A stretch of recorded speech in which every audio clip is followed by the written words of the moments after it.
Ladies and gentlemen, we are live. We are live and back at it again, folks. It's a Thursday night. It's Friday, Junior. The weekend is almost upon us, and we got lots to talk about, lots to get into as we have a stacked, huge, gigantic, call it what you will.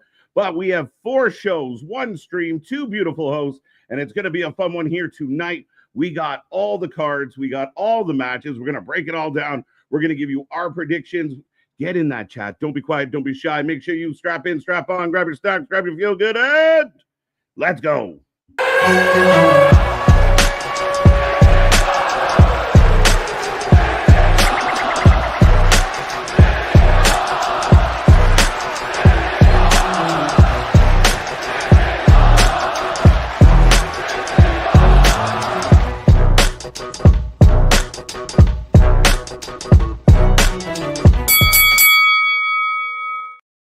Ding, ding, ding. We are live and back at it again, folks. Like I said, we are the Wrestling for Life Network. This is our multi-show preview show. All the preview, all the prediction, all the fun and excitement, all the debate. Who's better? Who's worse? Where's the story? Where's not the story? Is this story good? Is this story bad? We got lots. But it's going to be a fun one. Me and that pretty face got you for the next little while. Again, don't be quiet. Don't be shy. Don't forget.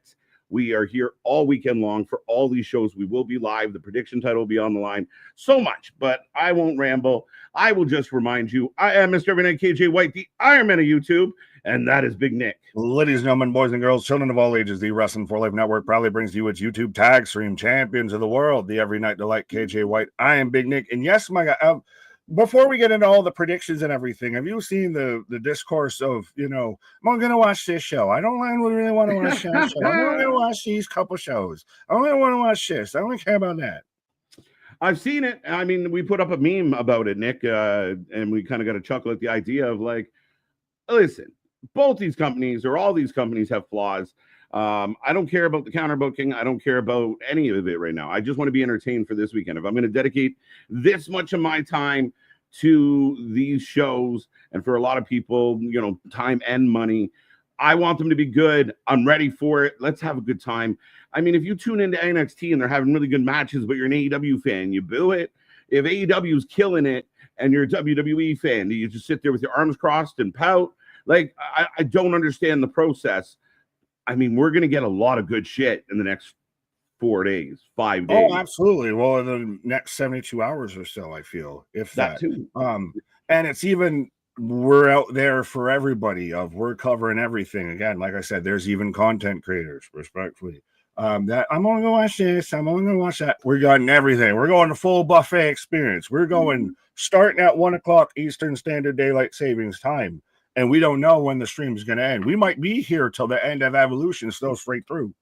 Right. Again, we're still debating on when All In will end. We know when everything's supposed to start. Allegedly, they've cut back time because they don't want to go against Saturday Night Main Event. They're scared.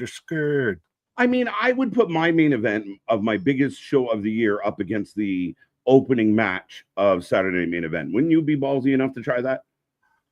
That depends if the opening match of Saturday's Main Event is Goldberg versus Gunther. That's a good point. Is that a pro or a con in the favor of? Well, I think that's apropos of we're talking dual cons here. So which con was the one that made the decision? That's a very interesting question. And I mean, it feels like we've talked about it. I mean, they moved things around before. They moved All In into the afternoon. And then they booked NXT. I mean, it came out today. Heat Wave is going to be the same weekend as Forbidden Door. People are mad already. It's interesting times. Again, I mean, I get it. It feels a little petty. It feels, and like we talked about with this weekend, you might have punched yourself out on this one. You might have got a little bit, you might have swung heavier in the opening round. Overextended, especially with having 3 shows, and Great American Bash feels honestly like the weakest out of the 3 shows. And you're questioning now, maybe when you reach all the way to Sunday, you have people that have been questioning the build for that. So it's, would you have been better off just hitting a little haymaker, a little jab there versus you go for a straight cross and you overextend yourself? Yeah, I mean, I think with the pay-per-views, I mean, by Sunday, if these shows are really good and you're watching all of it, by Sunday you might be a little tuckered out. Like, I know we're going to be. Sure. right? We're going to be feeling it, right? Like we got to come back on a Monday and a Tuesday and a Wednesday and a Thursday and a Friday. But I mean, there's so much coming our way. As fans, there's got to be something in here for everybody. I think the build for Saturday Night Main Event's been a little bit lackluster, and like I get it, Goldberg, Gunther, fine, but like we get a social media announcement that Jimmy's going to fight Solo. Fair enough, okay, I guess, but even trying to put it all together, and you're like, there's only 3 matches for Saturday Night Main Event as of this morning. Yeah, now there's a 4th. Well, I was going to say, we'll talk through the matches themselves, but there's 5 for Great American Bash now. There is 4 for Saturday Night's Main Event. There is 7 for Evolution and for All In. And now, granted, this is before or as Collision's airing, so we don't know if anything gets added tonight. But there is 8 currently, which again leads into some people were saying they're dialing it back because they want to stay within their parameters and everything. Sounds reasonable to me. I think it's smart. And I mean, we've been here for long AEW shows, and I think Tony's had a problem of you book 13 matches, 3 of them are stellar, 4 of them are really good, pretty good. And then a handful of them just are filler spots that didn't need to be there. So if we get less of that and more of the stuff, I mean, I struggle a little bit with like an Adam Cole situation, but Adam Cole, Kyle Fletcher doesn't feel like a pay-per-view match at this point in history, but c'est la vie. I hope Fletcher gets it. We'll get there. But I will say that this has been what we wanted Tony to do. Yes, 100%. Show some restraint and everything. And especially if this is going to be your WrestleMania. And I will admit, the buzz, the production, the taking over a city aspect that AEW has done with this, got to give them some applause for that. And it very much, to me, I feel doing 8 matches on the card, you're going to get some matches that go long. Like I expect I assume the main event's going to go best match is going to go long. So 100%, I think this is the best case scenario. This is Tony putting his best foot forward. He's doing a little Texas 2-step here. People are souring on WWE, so he's doing a little Texas 2-step. I put it out to the people this week, Nick, and hello, welcome, people. We will get to you. Hope everyone out there is happy, healthy, and safe. But I put it out to the people this week of, like, I feel personally, kind of calling it down the middle the way I feel like we do. AEW hasn't had the 2025. 2025 has been better than 2024. But it has. There's still been a lot of holes. No one fought anyone backstage, so we're good. Yeah, it's an upgrade. It's an upgrade for sure. I know there's debate online about the numbers. My focus really, like, we can talk about the numbers, blah, blah, blah, and why they're happening, but it's the quality of the show. And I mean, I saw people that went nuts for the Go Home show, and the Go Home show just too many things that don't connect, not making sense of the booking. You got, just the positioning of things. And that's fair to say. Are they getting better? I hope so, because my point and what I put out to the people was they could pick up a lot of really good momentum in the back half of 2025. Oh, absolutely. And I'll ask this, and this will be my last question before we say that, and people get into the predictions, all of that. We're into Thursday, so we've only got SmackDown left. Has any Go Home show felt like a really good Go Home show to you? Not a really good wrestling show, but a really good Go Home show. Fair enough. Dynamite to me could have been better, but they hit all the notes. Like, you know what I mean? They did what they needed to do. I felt like some people in the chat were a little more pumped about what a All In's going to look like. I mean, a lot of the same though. Like, here come the Ziploc bags again. Like, we're going to commit murder on screen. Was it the tush push of wrestling? Was it just we know it's going to fucking work, so we're just going to do it? Maybe a little. Will Ospreay did a huge moonsault, which he landed like flat-footed on the ground. I flinched because I was so worried that this guy was going to land wrong. He seems to be okay, which is great. But yeah, it was just chaos, and we've talked about it. I know a lot of fans are giving TK grief of like, tonight they're doing an 8-women tag match. They've done one. They did one last week. They did one on 300. Like, it's just. You're just throwing 8 people in the ring ad nauseum. It's not good booking. There's more all-stars in these shows than there are all-star games. I would say that. We're almost going to have a special game for the non-all-stars. Well, we can't say that and then talk to the chat and everything with that. You're not all-stars. You're all-stars in our books. Hey, now, you're an all-star. Get your chat on. Click away. That's it. All right. Welcome, folks. Remember, like, share, subscribe. The top 3 from last night, Geekbox, Damien, and Ronan. Shout out to our buddy Geekbox.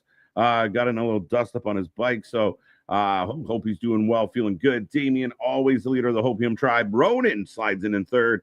I like it, but I will say Triple Threat Saturday. Let me know how excited you are out there. Let me know if you're pumped. Are you ready to go?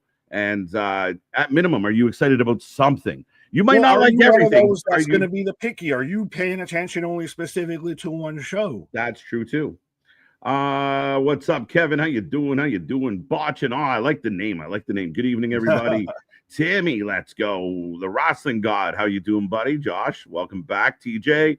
Sean Reed, Trey, how you doing? Ian's in the house. MDB, Snoochie Boochies, let's go. Snoochie Boochies. Well, and to answer Sean's comment too, because I saw it earlier, the prediction title will be on the line for all the shows. Weekend. So literally you could win it and lose it in the same evening. Yeah, this one's a tough one because I think if we're just going to take all Saturday and add it up. I have no idea how we're going to track it all. And then you got to defend it on Sunday. And then you got to defend it on Sunday. So you go through this like marathon win, and then you get Zack Ryder. Like just out there Rough Rider and teabagging you in the face. Anyway, the prediction title will be on the line all weekend long. Again, we got other anniversaries coming up next Sunday, so it will be on the line again. We're gonna play a little hot potato with the belt for the next few weeks. Right. Well, we got to decide who's the true champion. We got tag champions right now. We got tag champs. Let's go. Cherokee George, Dennis, Larry, Scott at WFU. Remember, hot wing for losing each prediction. Shouldn't be Ghost Pepper. We want you guys to live. Nick, we do already a wing show, unlike other people that when we do a wing show and everything like that. They just eat wings. In case you want to go back and check the files, we were doing spicy shows before other people were doing spicy challenges. Oh, we got new spicy shows out there, do we? Oh, that's cute. Yeah. Oh, yeah. Sometimes they're a little blonde. And I mean, they got their hair up here. We got our hair down here and everything. Cute. But I digress. We'll move along. Cute. All right, moving on. Zach, Buffalo versus Detroit, 100%. I'll say that. Let's go. Nobody ever complained about X Factor. X Factor counter booking American Idol. Stop being whiny little babies. So this is the other part of where I'm kind of torn, Nick, is the fact that you have the pettiness of the counter booking. Fine. You can argue that all you want, but you want to be in the fight. How are you mad that you got, smacked up a little? Like, you're going to take a hit. You got to understand, if you're going to be in the battle, this is it. You're in the battle. I get that. And I honestly, if I'm going to give the man any bit of flowers coming out of this, I think he's outside of falsifying TV records and everything. But he's come out of this, I know you like to think marsh don't sting, right? But roses really smell like boo. I think Tony Khan's done a wonderful job in 2025 of being quiet. He's Tai Chi. Someone has said to him, just shh. And he throws out his obligatory, like, justified, this is awesome. Yes, we did put out some maybe misleading information. All in, like, I get it. He's trying to build the company up, make it look good. I get it.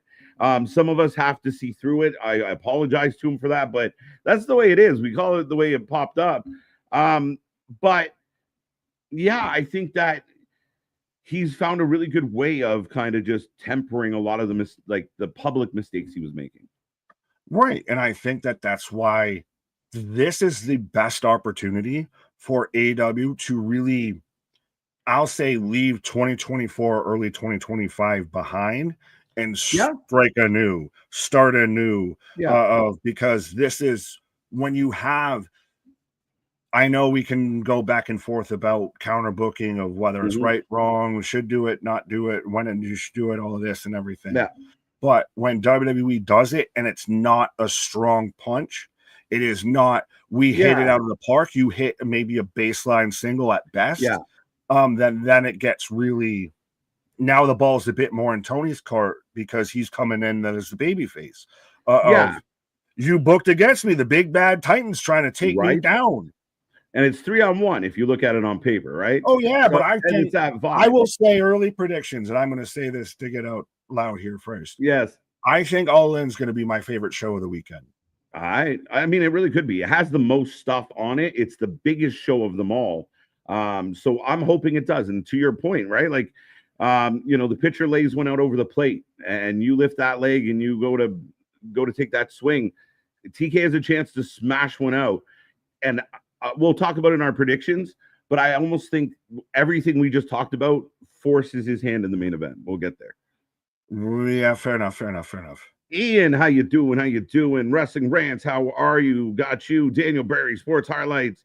Tracy Lowry, Allen, how you doing? Welcome back, Trey. Wrestling Rants, I got you. I just repeated everybody twice. No, you're fine. Geekbox still going back there trying to claim his crown and everything out there. Be number one again. Let's go. We got to get Geekbox in on a wing challenge. That'd be joke. Oh, yeah. 4-way wing challenge and everything. Yeah, fatal 4-way. 100%. And the beards, too, as well.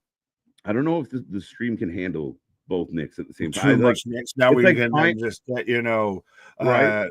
Canadian Nick there out there. We get 3 Nicks on stream. We get 3 against 2 handicap match. I just melt. Let's go. AEW stands are basically like WWE isn't competing with us how I want them, so it's not a fight, right? Yeah, I mean, again, the funny thing is, like, it's going both directions at the same time, right? Like, no side's innocent on this as far as the tribalists go. Well, and this is again, and I love Geekbox. Yes, I want it on the wing challenge so bad.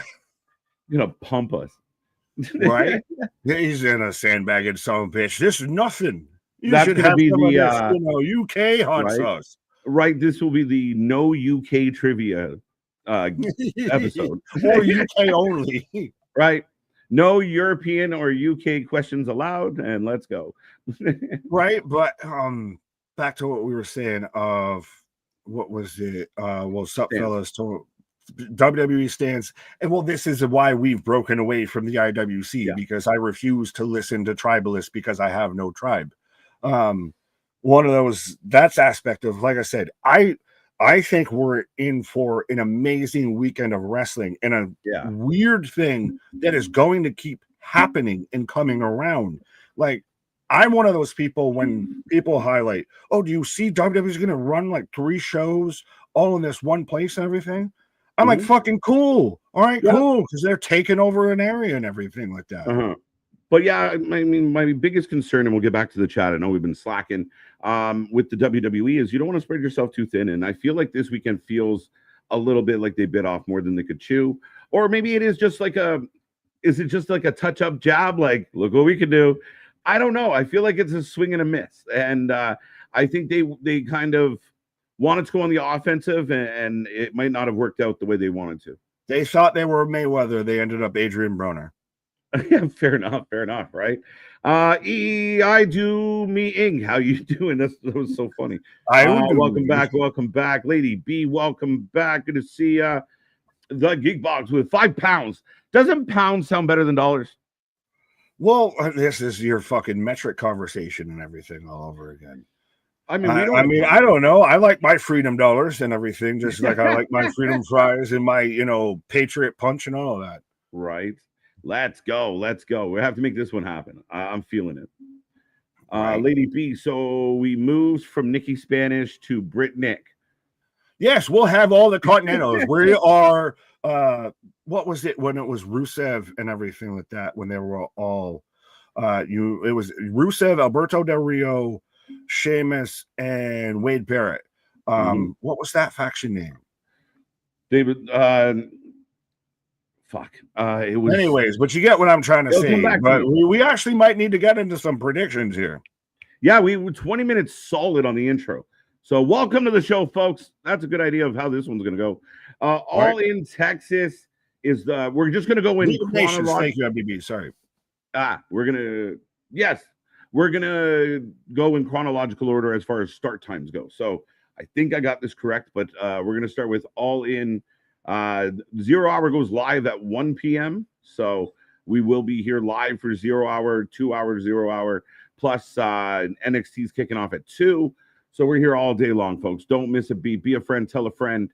But we'll dive into some matches. And, of course, it's the match that I was like, I don't think it should be on the pay-per-view. Let's start there. Right. Well, and also let's see if we can get AEW in their YouTube channel in the chat and everything like that. Let's go. Start spamming the AEW kickoff show 0 Hour with Wrestling for Life in the chat and everything. Right. Last time they stopped by to see us, so we'll see what's up. We'll see. Right. Next time they offer us a job. I'm taking Kyle Fletcher. I'm the Fletchlight Society, and I hate that that's a fucking thing. I can't believe you said that out loud. Kyle Fletcher at this point needs to win this. I don't give a flying fuck anymore about Adam Cole. There was some salvage of a ship there after MJF, and now that is crash landed, and now we're just looking at wreckage. It's the wreckage. No, I think I think you're right in a lot of ways. I don't care that this match kind of came out of nowhere. I know they built it a little bit on Collision, but it doesn't feel like this could be such a cool match if we were really kind of given a good build to it. You could have something. Cole can do something once upon a time. His aura just vanished. Tony sucked the aura right out of Adam Cole. There's something strange. There's something gone in the neighborhood. But yeah, I think in ring, this match will over deliver of its build. But as far as story, I give a shit about with this.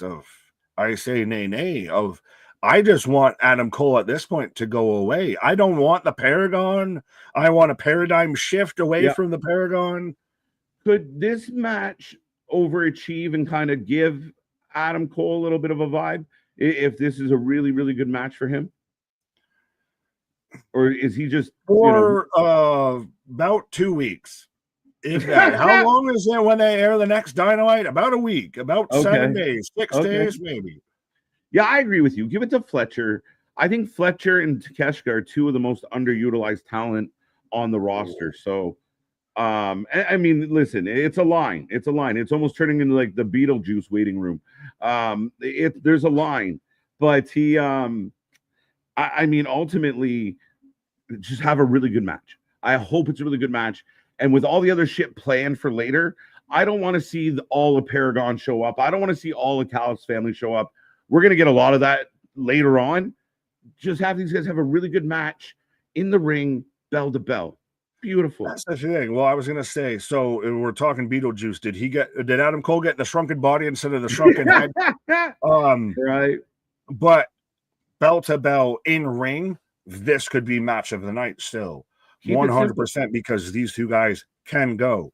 Right. AEW on paper, though, I don't give a shit if they go, and that's the issue. Like, I wonder if this is going to be a really good match, but it's going to be a forgettable one because of the build. Yeah, I think that's you see that like matches like this, and I think there was an opportunity. And like we said, we gave Tony some thumbs up today as far as, like I feel like he's changing his approach. So maybe that is part of it. He's trying to get better at kind of because you give us something like this. Now, if there was something to bite into, if there's some meat on the bone, now we're going crazy, and these guys could potentially deliver. However, I mean, Adam Cole is kind of like Okada to me going into this pay-per-view. Show me you're there. If not, let's move on. Oh, I actually at least can see or recognize Okada more than Adam Cole at this point. Adam Cole, It's like, you still work here? AEW should release Britt Baker. Lots of rumors, lots of buzz. Not quite sure where it's all going to end up. Some people think she's going to show up at All In and then the Battle Royal, but we'll talk about that. Right. Britt Baker will make so much money with the WWE. Yeah, we'll get to that later. I mean, we maybe have to get to that tomorrow. But that might be more of a tomorrow. We took 20 minutes on an intro. We're 25 minutes in on the first match, guys. We have like 27 matches to go. Facts. But too much going on in the wrestling world. All right, so to make this simple, the chat 50-50. The chat is 50-50. Deadlocked. What's up, Bradley?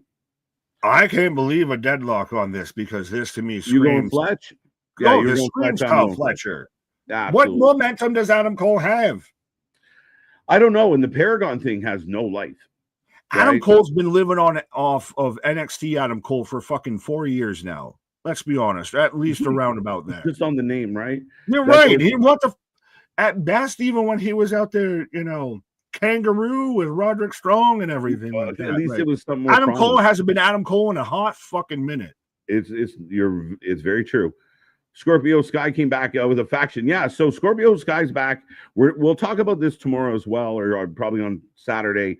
Scorpio Sky came back. He's got a faction, some familiar faces. Very interesting. Right. Well, and Ricochet's got the Gates of Agony, and I like Geekbox here. 25 minutes in your intro, and you're on to the first match. Is this Monday Night Raw?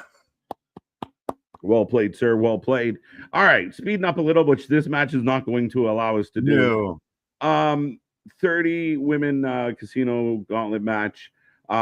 We saw how the match played out last night. Megan Bain is number 2. We saw the MJF. How do you feel about MJF going into All In as like we get this mini little rivalry trying to hype up the Battle Royal, the gauntlet match? Well, I wish the Mark Briscoe and MJF thing was an entirely singular feud outside of the Battle Royal, and I get partially why they probably did the J line because of the documentary coming out earlier today and everything, which, by the way, if you haven't watched it, go and watch it. Watch it if you want to try. Shameless plug, hashtag not sponsored. Bring your tissue. 100%. But I think the MJF Mark Briscoe thing got way too personal, way too aggressive, way too fast for this to be in a battle royal and everything. Like, I wish this was much more of a singles feud. And that I'm not saying, why is MJF feuding with a guy like Mark Briscoe? It's why wasn't Mark Briscoe feuding with a guy with like MJF for so fucking long here? And everything. Yeah, I mean, it should be a world title feud instead of a fucking battle royal feud. Well, you know what though? It would be a really if it was an all-in match for one of the mid-card titles, one of the 20 of them. But, I'd live with it. I'd live with it if they built to it and this was like the payoff go home because that line from MJF, and I know MJF loves to live in the is it too much not and everything like that. Yeah. That's saved for like a blood feud of we're going at it, not a fucking battle royal. Right. I think that MJF's not getting the reaction from the fans anymore the way he used to. And I feel like we're now just waiting to say the obvious thing. There was no like side, like something clever about it. Like we all know his brother passed away. We all know Jay's no longer here. If you're gonna go there, make it count. Like it was just so like he's lost all the steam and the momentum. It's this like CM Punk now when he still cuts a promo, you still think that there's gonna be a little ice in the veins. With MJF, we're talking about pickles and talkie talks. Like it sounds like we're reading children's books respectfully. Absolutely. He used to be fire me, you fucking Mark, and he used to be the best on the microphone in the fucking industry, undeniable. And now we're talkie talks and pickles. Is MJF at risk of being the guy that peaked early and never got back? Don't you fucking we haven't even made it through the second match and you're already getting me fucking fired up. Ricochet is going to be in this. A bunch of other names are going to be in it. Members of the Callis family. We'll skip past the women's. Well, we started talking about MJF so much. Fair enough. I just kept the ball rolling, Nick. Kept it rolling. But yeah, I mean, so Ricochet out there, very active on X again, having a good time. I tried to help him out today, but the Mystico's a big part of this story. I could definitely see it coming down to like Ricochet MJF. Is there any chance this is for a world title match, right? Yes, this has to be down to your trios is going to be Ricochet, MJF, Mark Briscoe. If MJF doesn't win this, can we just say buried? Is that when you can say fumbled or anything or peaked too early or something? Because I respect that MJF's with the Hurt Syndicate and everything like that. But this is the same guy that was cutting world title promos by a pillar and everything. And still part of his goal with teaming up with the Hurt Syndicate is I want to get back at the world title. Right. Like if he's now here and Christ almighty, if he's third out not even in the final 2, let alone lose this. Like, oh, how the mighty have fallen.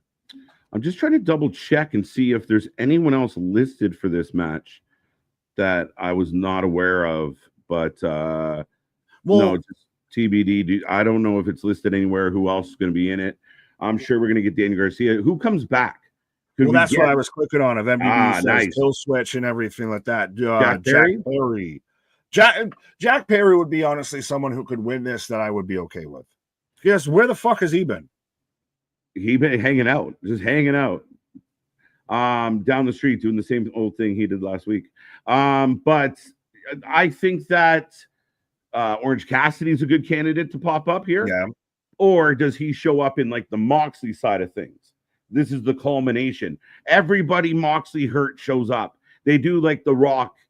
They do like the Roman Cody kind of vibe. Honestly, Ghost of Wrestling Past. If they do something like that, because I think they might do something close to it and everything, they'll at least have 50,000 run-ins. If they do something like that, good on them. I could see where OC could come in here and he, orange juice punches, MJF out the ring and everything, and I'd be man, that. Like I could see where that could happen, but especially like you said, if Tony's really trying here, and does the WrestleMania 40 run-ins and everything, then hats off to you. Yeah, fair enough. I mean, I'm very curious. And so, I mean, and especially with the 2 gauntlet matches, who else will be? The people have talked about the possibility of Dakota Kai's an interesting one. She's one of those I almost don't know. Does she want to wrestle anymore? I have no idea. That's why I really kind of question. I think her and Eddie Thorpe are pretty happy, pretty content not doing the wrestling and everything, which is good on you because I still like them. Hashtag copycat, big dog.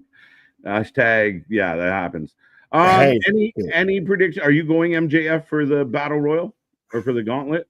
I have to because I almost felt like I wanted him to not be in it versus being like number 2 and everything, which again, these rules are so fucking weird. First one to get a pinfall. So if MJF runs, the craziest heel move for MJF would be run out before the match starts, punt a Briscoe in the balls.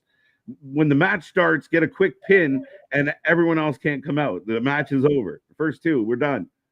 Yeah, that's the thing. It's so weird to try and predict anybody coming out in this match because you don't know if the match is going to last 5 minutes or in 50 minutes. Well, the last one they did, I believe it went like 12 or 13 guys. And there was still like other people kind of that we thought were going to be in it that never came out. And you're like, oh, that's a bit of a bummer, right? Like, that's kind of shit. That's kind of shit. Oh, my favorite wrestler was number 18. Shit.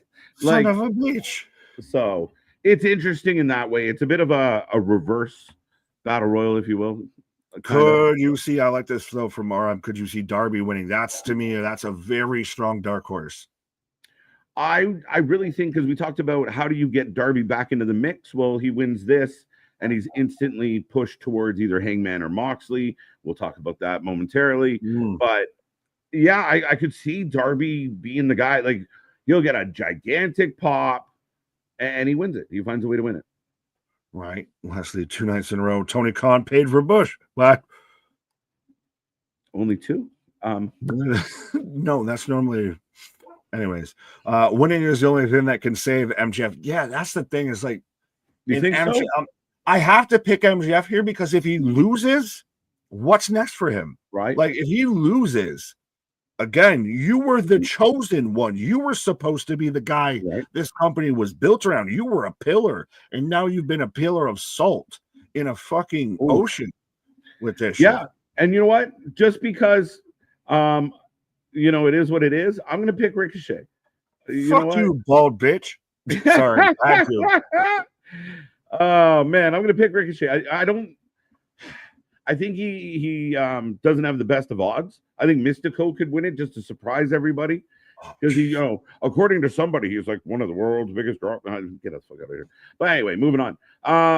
I'll go Ricochet to move the chat on, and we'll jump back into the women's. Let's we saw a bunch of votes from the chat. Again, too many names and too many unknown names. Women's gauntlet match. We've talked a lot about who could show up here, but we know like Thekla is going to be in it. Willow, I think, is in it. There's the first two Megan are Statlander and Megan Baines. So you get the two big horse women fight right at the start of this. You the Gaju big battle, right?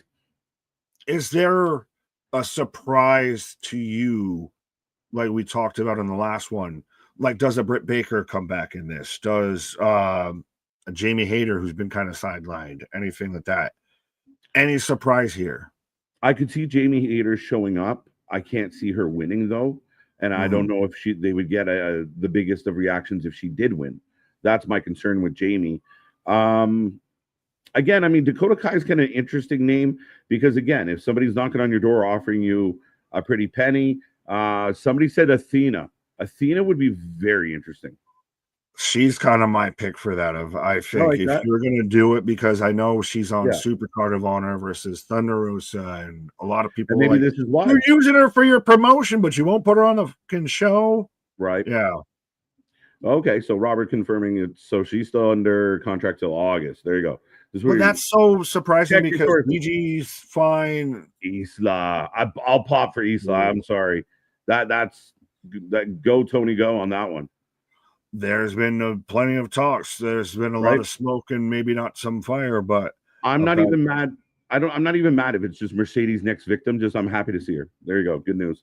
Welcome back. See, that's why I almost want Athena to win. And all due respect to Stat, I think it could be Stat versus Athena as the final two.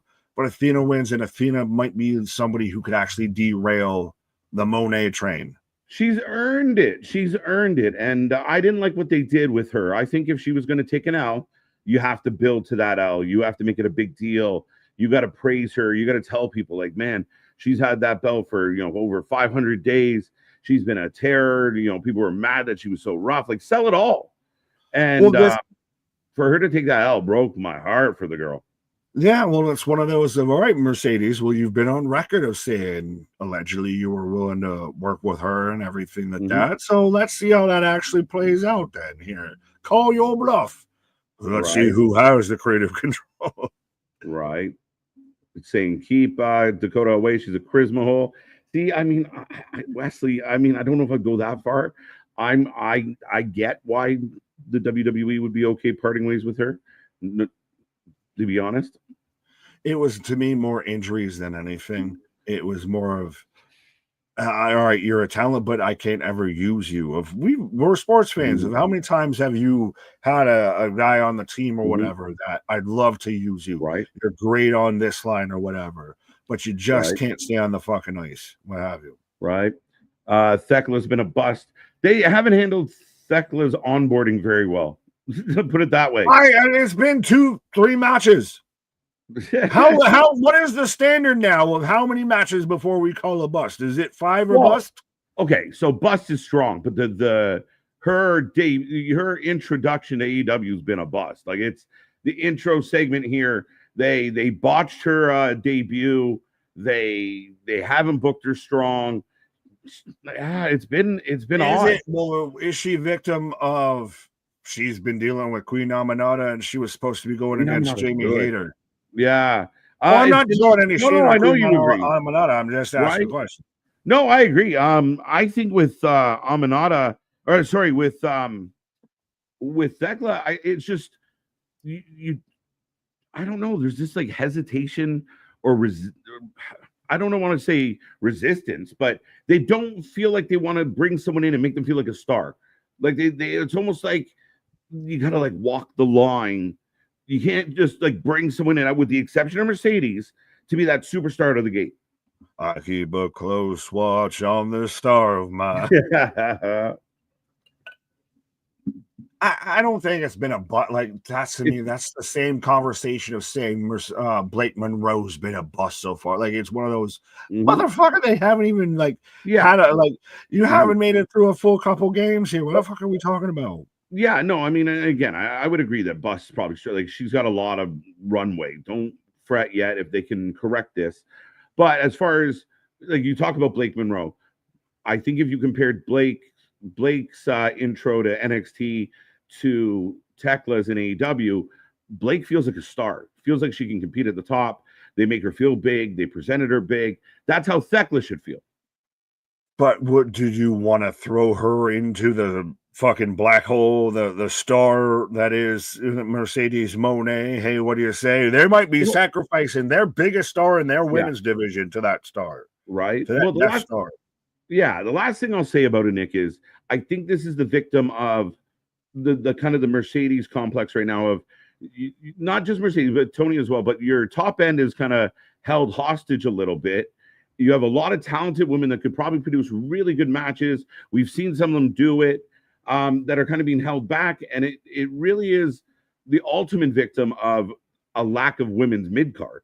People are talking about women tag titles, but you don't have a singles mid-card right now, like energy-wise. Like you have. Well, you do. It's just in the Monet paradox out there. Like that's the problem, right? So it's going to be very interesting because you're going to have essentially 2 unification matches, and we'll talk more about that later as well. Right. But final pick. Sorry. No, you're good.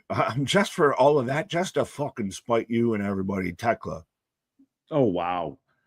I don't have a strong choice or a pick or a pick. Well, I was gonna say Athena, but you know what? Just to spite everybody, okay. Tekla.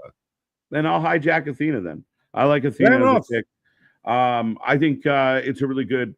They owe her something, and I don't say that very often. I usually say they don't owe anybody anything. It's just a job.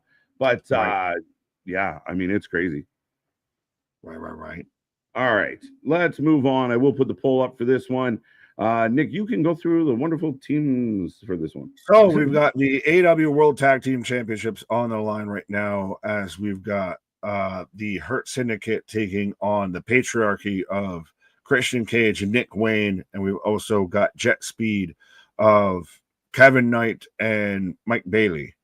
And I remembered everybody in there, and this is still very clearly Hurt Syndicate's winning this. You even have FTR saying we should be in this match, and I agree with that. If they actually made FTR fucking matter, that's what really would be fucking cool to see in this tag match. Versus the Hurt Syndicate's going to hurt a lot of people, a lot of small people too. Yeah, I mean, I found the build to this being very interesting. I think you would have been a lot better off. Like FTR wants to be in it, and I've been very critical of FTR. I think if this was the Hurt Syndicate with FTR with Bibbins, the fans want to cheer for the Hurt Syndicate. Bibbins is just dialed in as a heel with the FTR, but they're not doing anything of substance. So ultimately, I think there's something there that you could have done. And the fact that what are they doing for All In? Nothing, right? You would have had to pivot the Hurt Syndicate to baby faces. I think they're better as baby faces. Right, but that's not the MO. That's not the strategy that we're playing here. Because I agree with you. I would have loved to have seen MVP versus Bivens in a promo off and everything, right? And have them have a back and forth. Or at the very least, have this just be a regular tag match. But triple threat, Nick Wayne or the Patriarch, is there any? Do you actually like the Patriarch storyline right now, where it's going, or is this just holding water until Copen can come back? The Patriarch is AEW's version of Chase U. It just will not fucking die. It won't go away. It just won't stop. And even when you think it's over, it comes back. It's crazy. I loved what Christian was doing. He was getting a lot of heat, but again, when you capture that energy, you have to give Christian something of substance. You don't give him something of substance, the stick wears out because he's just saying words now. And that's what happened with Christian, and now this is still going. And we see where it's going. It's just taking forever to get there. Yeah, that's the worst thing about it, I think. It's not even... I don't hate the whole Nick Wayne trying to stick up for himself and everything, of that fight back and everything. But we know where the bus stops, and we know we're not at the last stop here. Well, yeah, I feel like this is something that should have hit the last stop about 6 months ago. You built towards that, disagreement. And I think early on they've teased it, and they've teased it for a while. I mean, it'd be very interesting. I mean, Nick Wayne, Luchasaurus, and Jack Perry all team up. That's Jungle Express 2.0, right? Jungle Express 2.0. Let's fucking go. We just got taller Marco Stunt. Right? That's it. We just replaced Marco. So there is a chance because it's a triple threat. I can't see a world where the Hurt Syndicate lose this. There's a tiny chance. I think does Edge come back and help? That doesn't make sense right here. I think when they turn on him, Edge shows up to save him. Jet ski, jet ball. I don't care. I don't think they're winning. The only thing that I feel ever why I think that the Hurt Syndicate should lose the tag titles is you have Shelton starting to go towards the mid title and Bobby goes towards the world title. That is the only time at this point, because they're some of the most credible talent, if not the most credible talent you have on the roster. Right. Well, yeah, and if you take somebody, if they stay heel, which I don't agree with, if they stay that way and you bring in someone like the Outrunners and you take 6 months of Outrunners trying to beat the Hurt Syndicate, you have a program, even if it's 3 months, go 3 months into your next major pay-per-view. Then you have an opportunity to build us on something. The fans really like the Outrunners. It might help the Hurt Syndicate get booed, but everyone's cheering the Hurt Syndicate, Nick. So it makes it real tough that, you want them to get heat, but the fans love them. Does Tony need to adjust, like we've talked about with WWE? Does he need to adjust to the response of the crowd versus what I've booked? Yeah, no, I would agree with that. 79% of the are going Hurt Syndicate. Cage, Wayne 8, Jet Speed 12. So there's your vote. We both going Hurt? Hurt. Feel the Hurt. It'll be a surprise, and maybe a pleasant surprise, but the Hurt Syndicate, they need to rebuild this tag team division. Speaking of rebuilding the tag team division, on to the next one. This is supposed to be the founding fathers of the tag division, right? The beacons of light. Fucking waiting in darkness now with them fuckers. How did you feel about the destroyed car segment, the Swerve 316? What?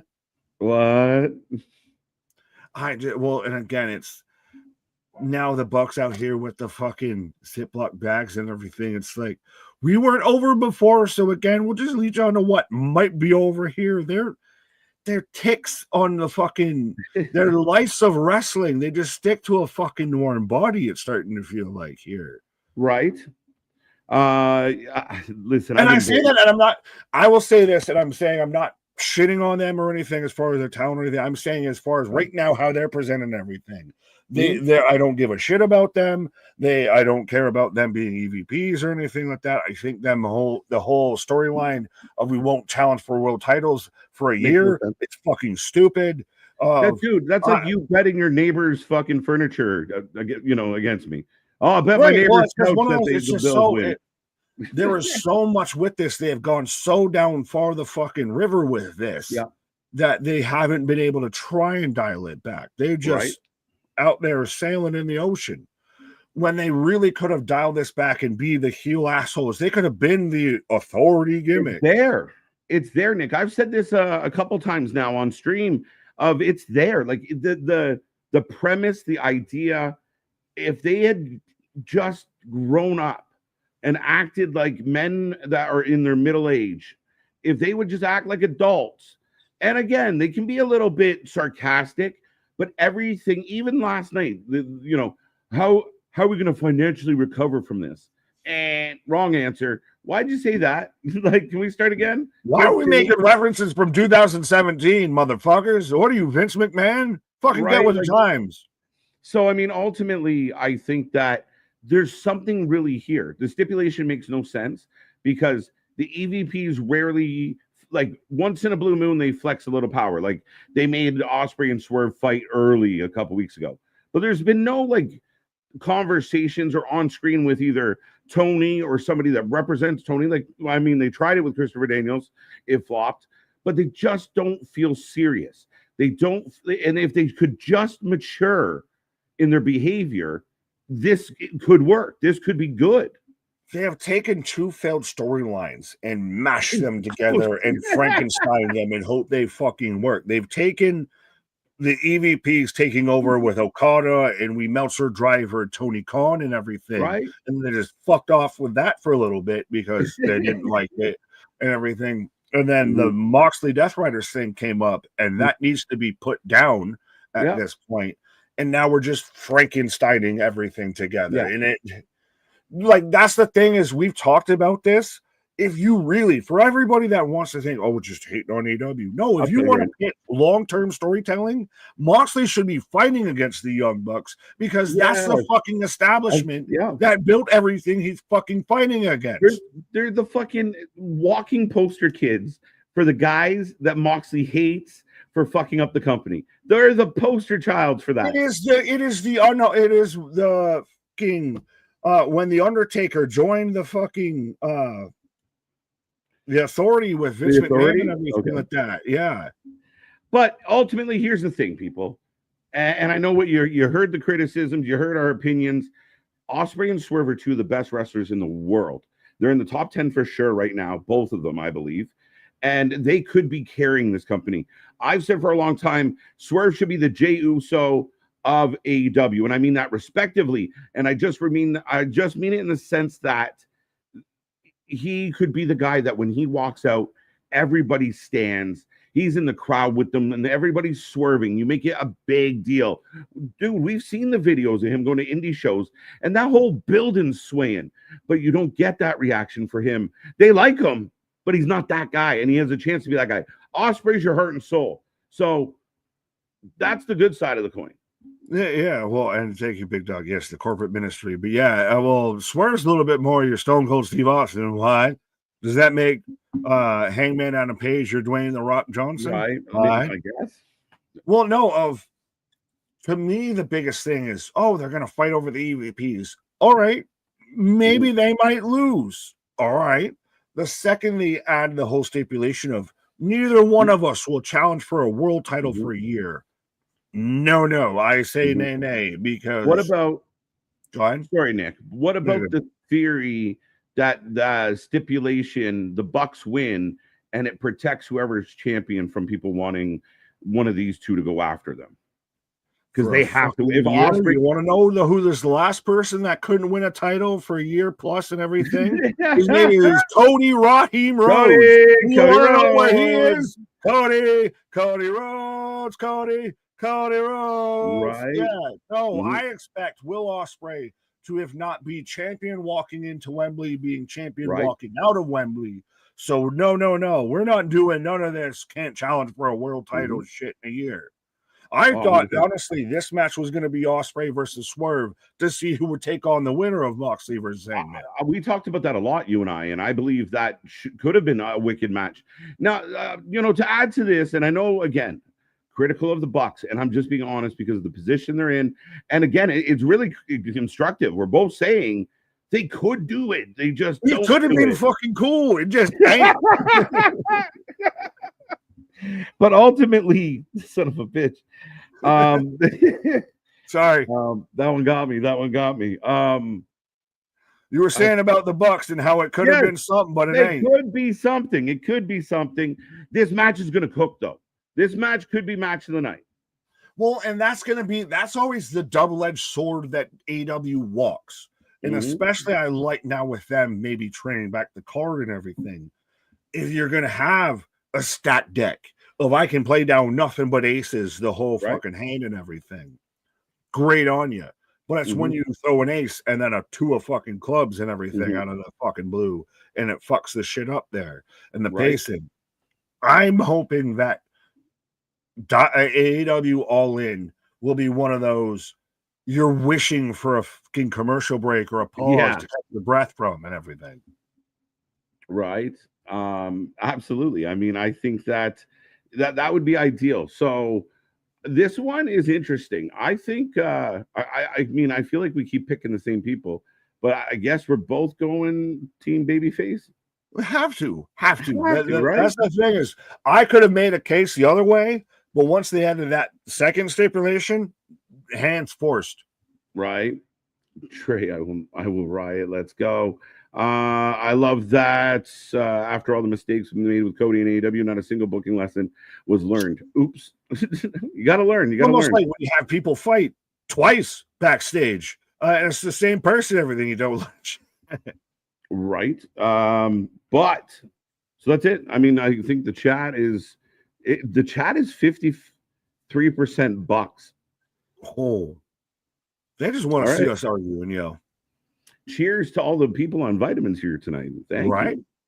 Congrats. Good choice. Cooper's out there not only on the vitamins, but he's also twitching as well. He's twitching all the way around. Right. But up next. Real quick. I like this. Will Jericho make his return? Will Jericho win? Could you imagine? I will throw shit at my monitor. Boo! Boo this man. Could you imagine? He comes back, but not only comes back, wins the gauntlet match. Cashes in at the end of the night. Fuck you, Seth Rollins. I'll cash in before you. Right. That is insane. I could definitely see Chris Jericho making an appearance. Does that mean he's back full time? I don't know, but it's a big show. And it's kind of like moth to the light, right? I feel like Jericho will be there in some capacity. Is it because he has no other home to go to? He was trying to check other fucking lampposts and everybody had their light off? Right. I mean, again, we haven't... and Nick, you can verify, and anyone out there can tell me if I'm full of shit. I have yet to see one post in a serious tone say, I really miss Chris Jericho. When's Chris Jericho coming back? I haven't seen one. I've said publicly in a serious tone, I miss Orange Cassidy before I've ever said I miss Chris Jericho. I really do think we're getting Orange Cassidy, and it would blow my mind. I would love that. That would be a freshly squeezed refreshment compared to that sour prune juice of Chris Jericho. A moment in the gauntlet match where it's just Darby and OC staring at each other face to face. Crazy times. Who's going to do a suicida first? Right. You tope that way. I tope this way. I went box. All right. So I know it's a total Tony booking move, though. That's the fuck part. A little bit is, right? Like you kind of predict who the guy's going to be. I mean, I think we're going to see Danielson. He showed up in Mexico untelevised. I think we're going to see him somewhere. I could really see him coming out and being a part of the whole Moxley thing here. The Moxley thing is all right. That's a thing. I thought you were talking about something else, but yeah, the Moxley thing for sure. That's just he's doing the warm ups. He's doing me. Yeah, right. Let me warm up for my appearance. Yeah, right. I'd rather see Jericho as my AEW World Champ than Moxley. That's a tough one. That might be the hardest question I've ever been asked on this stream. I chose neither. Is nobody the fucking option in this poll? Yeah, the day that I have to make, like, if that was a main event of a pay-per-view and I had to choose, you remember when it was and it was fucking cool. How the money don't have fucking fallen. Right? No, you might tune into like, welcome to the Golfing for Life Network. Like, yeah, if that kind of shit starts going down, it'd be more energetic and more entertaining than that shit. Antique Roadshow for life. Facts. All right. So this match, you're more excited for it than I am. Kenny Okada, there's history. I just worry that they can't do what they want to do. I don't. That is the biggest worry with this, but I'm hoping against hope that they pull out one more time. They still got it in them. This is Taker and Michaels type of thing at WrestleMania vibe of. I'm hoping they can do the do-si-do, and especially because we've talked about it. I need to see more out of Okada than I do out of Kenny. Kenny, we already know. Even still, I know diverticulitis, strawberry jam, etc. Can still very much pull out New Japan Kenny when he needs to. Like, the hope, just that's the thing, Cap. I'm always angry. Okada's been very much more obla-dee, obla-da. The match goes on. Oh, yeah. Yeah, you're not wrong. You're not wrong at all. But Nick, you're excited for this? Explain yourself. I'm excited for this. The same thing, the same way I was for AJ Styles versus Kazuchika Nakamura WrestleMania 34, because I got sold on that they could do something equivalent to what at the time Nakamura and AJ Styles did at Wrestle Kingdom 14. And we know modern day New Japan fans, honestly, these are two of the guys that when you think of New Japan, this is what got you into pro wrestling in New Japan. I mean, this is what you introduced this to you, whether it was through the Bullet Club and being elite, or was it seeing all the great matches, what have you, or Okada's the fucking John Cena of the Ric Flair of New Japan for the longest time. This was the draw. So 100%, this is, to me, this is Rock Austin or Rock Hogan a little bit with this of I'm hoping they can get to that point and everything, that they can have this moment. It has, again, like we talked about the Bucks and a lot of this show, it has the capability to be amazing. And I hope they achieve even close to it. Yeah.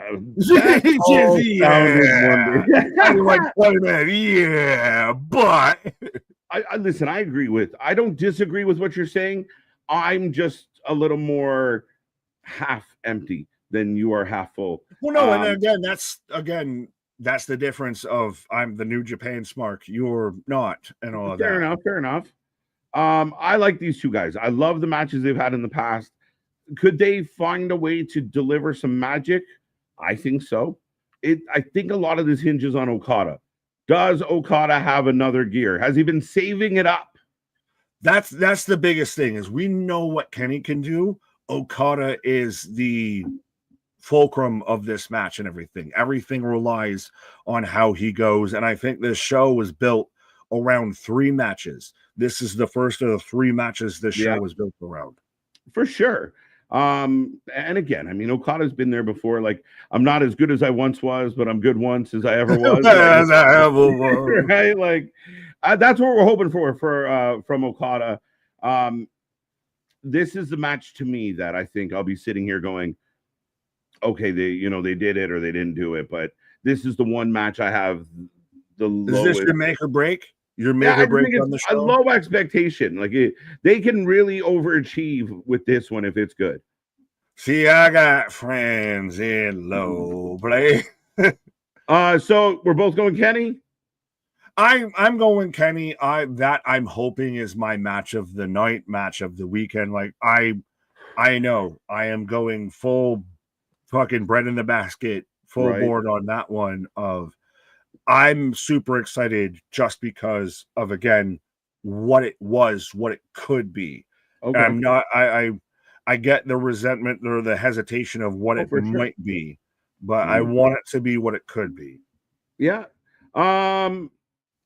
I just can't see where it goes if Okada's the guy. If Okada gets the dub, what does it mean? Well, we haven't even talked about it. It's not a unification, by the way, and everything. For anyone that was confused with it being for all the belts and everything, and being, winner takes all. Apparently, they don't take all. They just take it temporarily. Yeah, it's weird. And I mean, we talked before about the Continental Classic. It's a tournament. You win it, but you defend the title all year. Then you got to go back in the tournament to win your own belt back. It's a really contrived kind of way to do it. And now you tack on, you can't call it a unification match if it's not unifying. But they win the undisputed championship. So then in my mind, what's all the fighting about? Right. I love that. But no, it makes no sense. So I guess Tony said that they still both exist, and the champion will, they could have all 3. All 3. Like they can show up. I think it's becoming, it's been long becoming, but it's getting stupid. It's not a good look. We're adding belts just to add belts. It's not cool. No. It's not a good vibe. To me, it's oof. Right. Spider-Man 3 saying AEW All In, WWE 3 shows. Could be. You might be onto something, Spider-Man. Storm all the way. All right. So we'll skip to the next one. Kenny taking it. Let me just double check with the chat who went 71% Kenny. So some people hanging on some Okada hope, but this is a big one, Nick. We got to. I have been questioning where I fall on this all week, all month, since this match has been announced. It's the Monet paradox. She is the black hole of women's wrestling, of I must consume all titles. Yeah, I'm torn only for one reason and one reason only. I think if I didn't go on social media and read wrestling content, I would be expecting Sasha to win this. Mm-hmm. But we know Tony Khan very well. Would he succumb to the pressure of everyone asking about creative control? Hey, this girl's winning everything. Shut everyone up. I'll shut everyone up in one heartbeat. Look, obviously, she doesn't have it. Tony won. Then again, that doesn't prove that she doesn't have it, or it doesn't matter. It doesn't even matter. But at the end of the day, I don't know. I still feel like this was set up. I think Monet wants all the belts. Like she wants 10 belts. She wants to be the woman of all the belts and then just retire. I don't know if I'm going to celebrate here more with the women's title if Tony retains. I definitely won't celebrate if the men's retains. But yeah, it's one of those. I want Tony to win. Tony is head, shoulders, knees, and toes above everybody else in that division. Monet just thinks she is. That's the thing, is like Toni Storm should win this. My question is, will she? Will she? Yeah. Well, we talked a lot about some of the matches, and I still, like I said, a little resentful for how they did Athena like that. So I think that anything's possible, and no different than like watching Mortos get booked in main events out of nowhere. I think Mercedes wins this match. I think Mercedes collects another belt, and I think Tony takes another little break, and maybe this is the end of Timeless Tony for a while. Oh, shit. No, I said that before, and I gave my prediction before, but now just for the sake of speaking into existence, I need something good to happen on this and everything. Toni Storm, I'm going to try and speak it into existence. I know I'm potentially very wrong. Yeah, but maybe. Well, that's the thing, is that's when it really shows to me. Well, that's when the whole question of, I'll say, creative influence becomes big into question. Yeah. If Monet just becomes Thanos of world titles in AEW and everything, versus Toni Storm, your biggest attraction. No, I mean, again, I think that's where, I took some issues with people, and it's just different energy for, different behavior in different companies. But ultimately, I like both, as far as I believe they both can get in the ring and deliver a good match. I think it's going to be fun. I think it's going to have some twists and turns. It's one of the few matches that I don't expect a lot of interference or run-in or extra. Maybe do we get Mina Shirakawa? Maybe Mina turns on Tony. Ooh. Right? CEO. Does this main event to you? No. Because there's been discussion allegedly, potentially, this main event. If Monet's going to win, no. Okay. If Moxley's going to win, maybe. That's a odd combination, all right. Do you think it's risky, though? We've watched Moxley kill 2 pay-per-views. Well, I don't think, spoiler alert, going into the last match and everything on this show, so we're still getting through the first show. Yeah, we got to You're right. I think Hangman Adam Page wins. I think that we have, the ding dong, the witch is dead, witch old witch, the Moxley witch. We have the Death Riders are torn asunder. We have all the baby faces come out here. We have, again, this is Thanos Avengers Endgame type shit. Yeah. The problem is they didn't, Thanos had a clear and organized plan and executed. Well, Moxley's scowls like Thanos, so that's where he got close. It's close. Yeah. I'm nervous because I know fans out there, once they start bleeding and falling on fucking cheese graters and throwing shopping carts at each other and beating each other with small children, there's fans out there that instantly it's a 10-star match and it's the best thing ever and the best pay-per-view ever. My concern is Moxley doesn't have good matches. Moxley hasn't had a good match as the champion. They're all the same. They're built on stunts. I was mad when this got announced as a death match. It didn't deserve being a death match. And ultimately, Moxley does all these stunt matches because he can't wrestle. Well, and I agree with you. I hear you. I'm one of those of I welcome the Calamity. I expected the Calamity before they added a stipulation, so they just added a stipulation so you can't argue that the rest fucking belligerent or anything. Of this will, we've seen Hangman have deathmatch type stuff with Swerve and everything like that.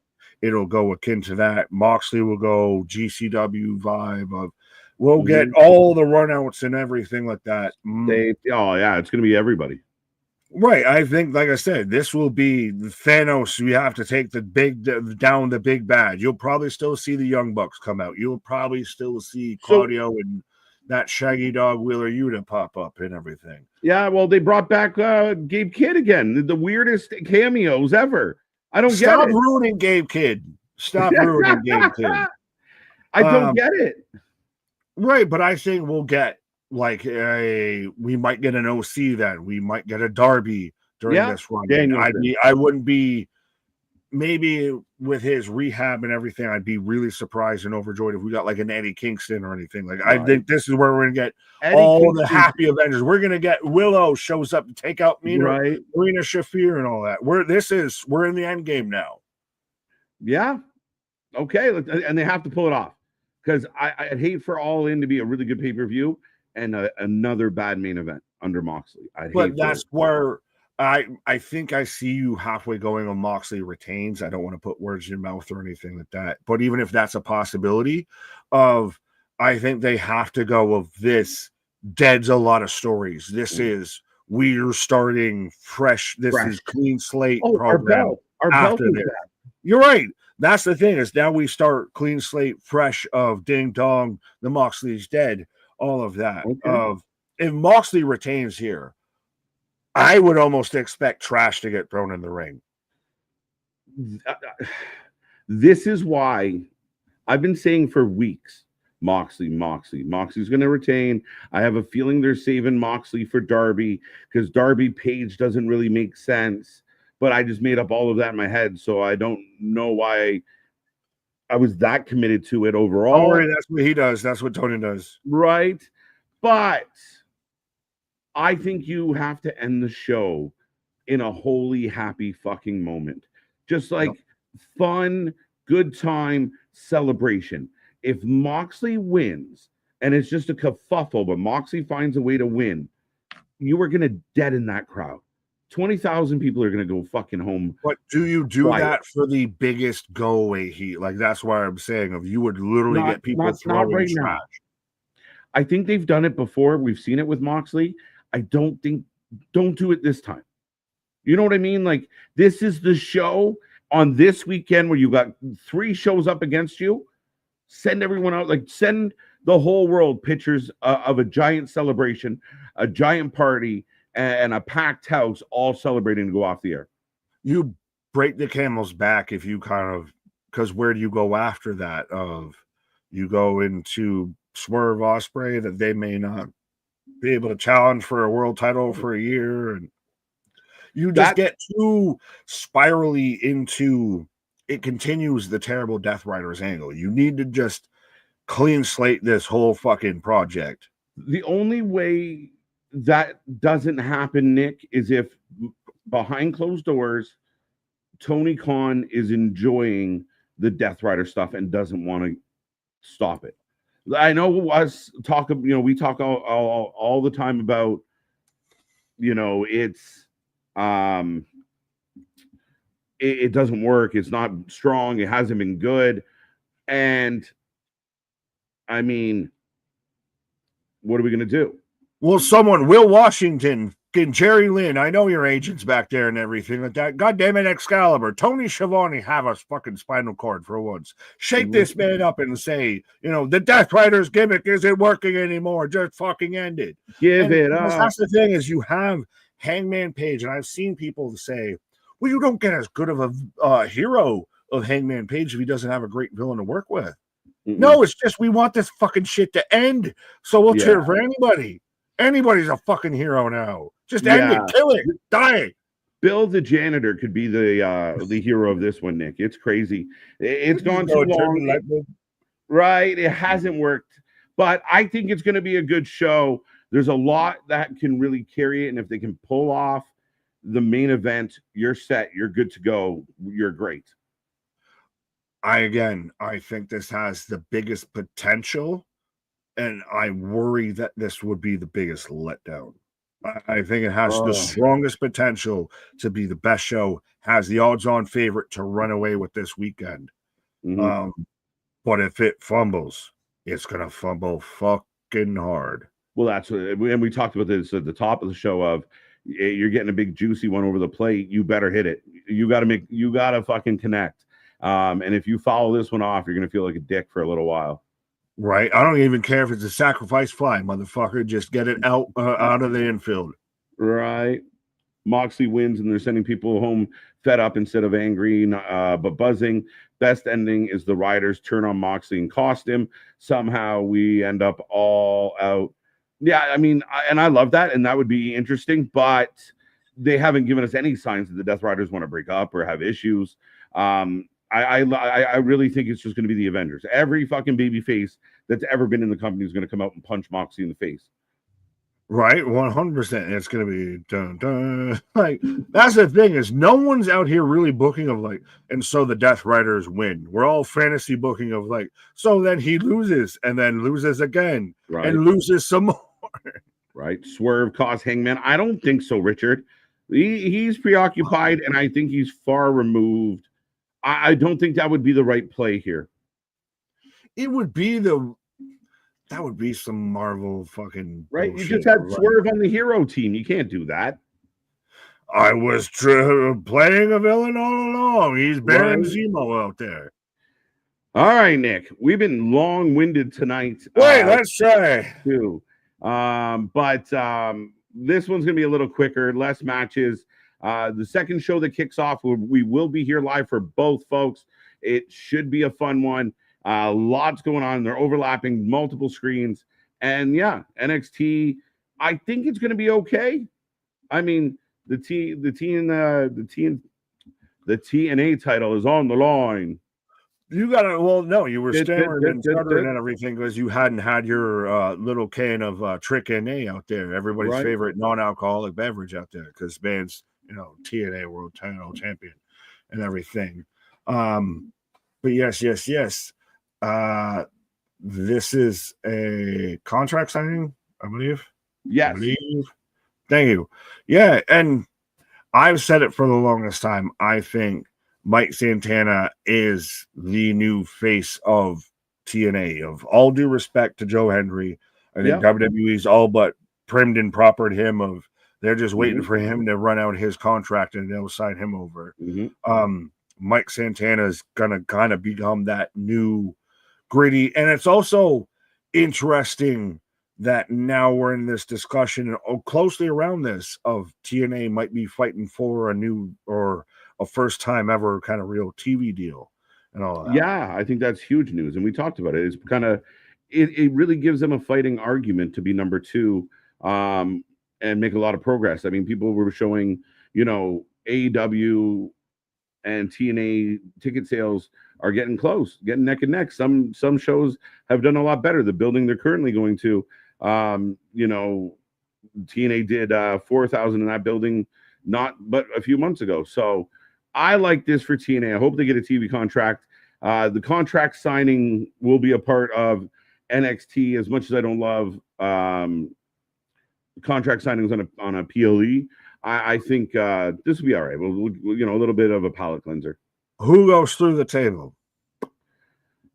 Mike. Trick has to. He's a champion. He's in the champion versus two baby faces. Right. I think he's the heel. He gets out of it. Mike ends up going through the table. Let's go. If Trick doesn't go through the table, early predictions, whoever goes to the table wins the match. Could it be one of those of, now if you're working in a TV deal, do I want to take the title off of the WWE guy that's going to draw in a WWE audience and everything like that? Do I want to pivot it to a Joe Hendry who's been my go-to, my reliable guy?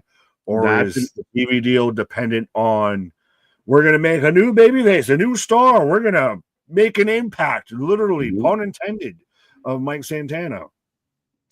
That's a good question, because again, I think if you're, especially with the corporate types, right? Like if you're sitting down having these meetings and you're like, look at this Joe Hendry video. He's so personable, and the catchy jingle, and I could see that. We can have him at all the company meet and greets and everything. Right? Say his office and he appears.